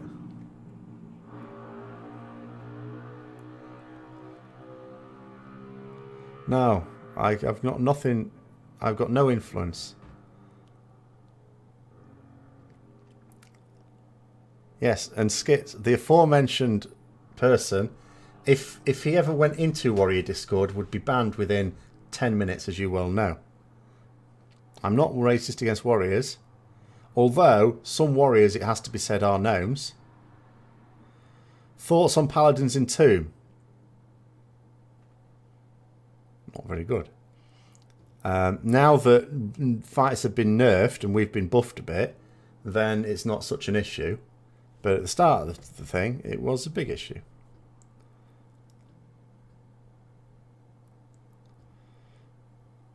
Oh, is he the one who's... Is that you, is it? Right, is that you, Aris? No, I can't.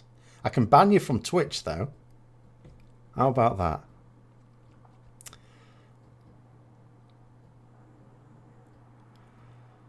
What do I think will happen to Sylvanas' war chief? I think as soon as they think of a more suitable war chief, they'll scrap her.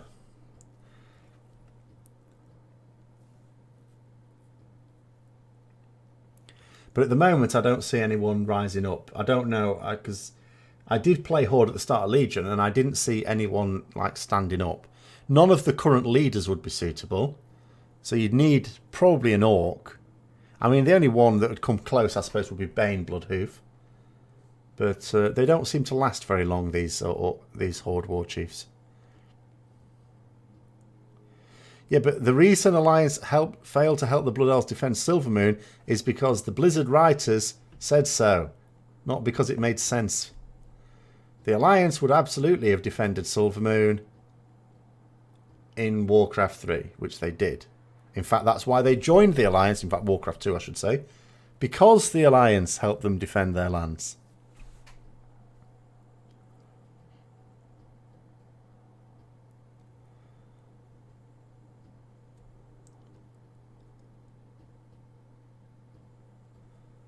Yes, it's Yorkshire Day today. Happy Yorkshire Day, Winnie. Gallywix, yeah, well, that's all he's interested in is money. And it might not be considered very profitable for him to be leader of the Horde. Because leader of the Horde does tend to be a target. Why can't gnomes become undead? I don't know why they can't even just become dead. You've got to kill them before you can unkill them. That's the part I'm working on. How's the body clock? I actually managed to get up in the morning this morning. So that was quite good. Am I streaming tonight? I am probably going to stream a little bit. But it all seems a little futile on Lord of the Rings Online. But I still probably do something on it. Because it's the expansion tomorrow. So when I wake up tomorrow, I should be able to go straight into that. I want to make sure the problem is I'll just probably end up emptying my banks on it. Stream some Mythic Plus. I did that the weekend. So I'm not doing any 20 plus. How many rogues are needed to kill a paladin? I don't know. I'll let you know when a rogue actually manages to kill me. How many it takes. Oh, I've already got some in here.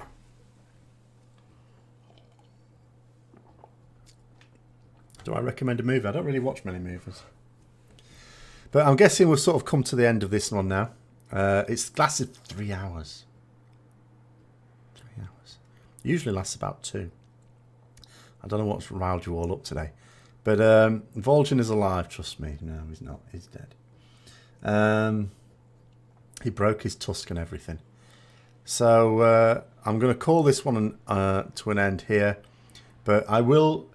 If I do stream, it will be in an hour. I'm not guaranteed to at the moment because I'll need to see if I need to, because I've got to try and find a healer at the moment, and I'm going to try and see if the friend request I sent out got accepted. And then I'll try and talk to someone.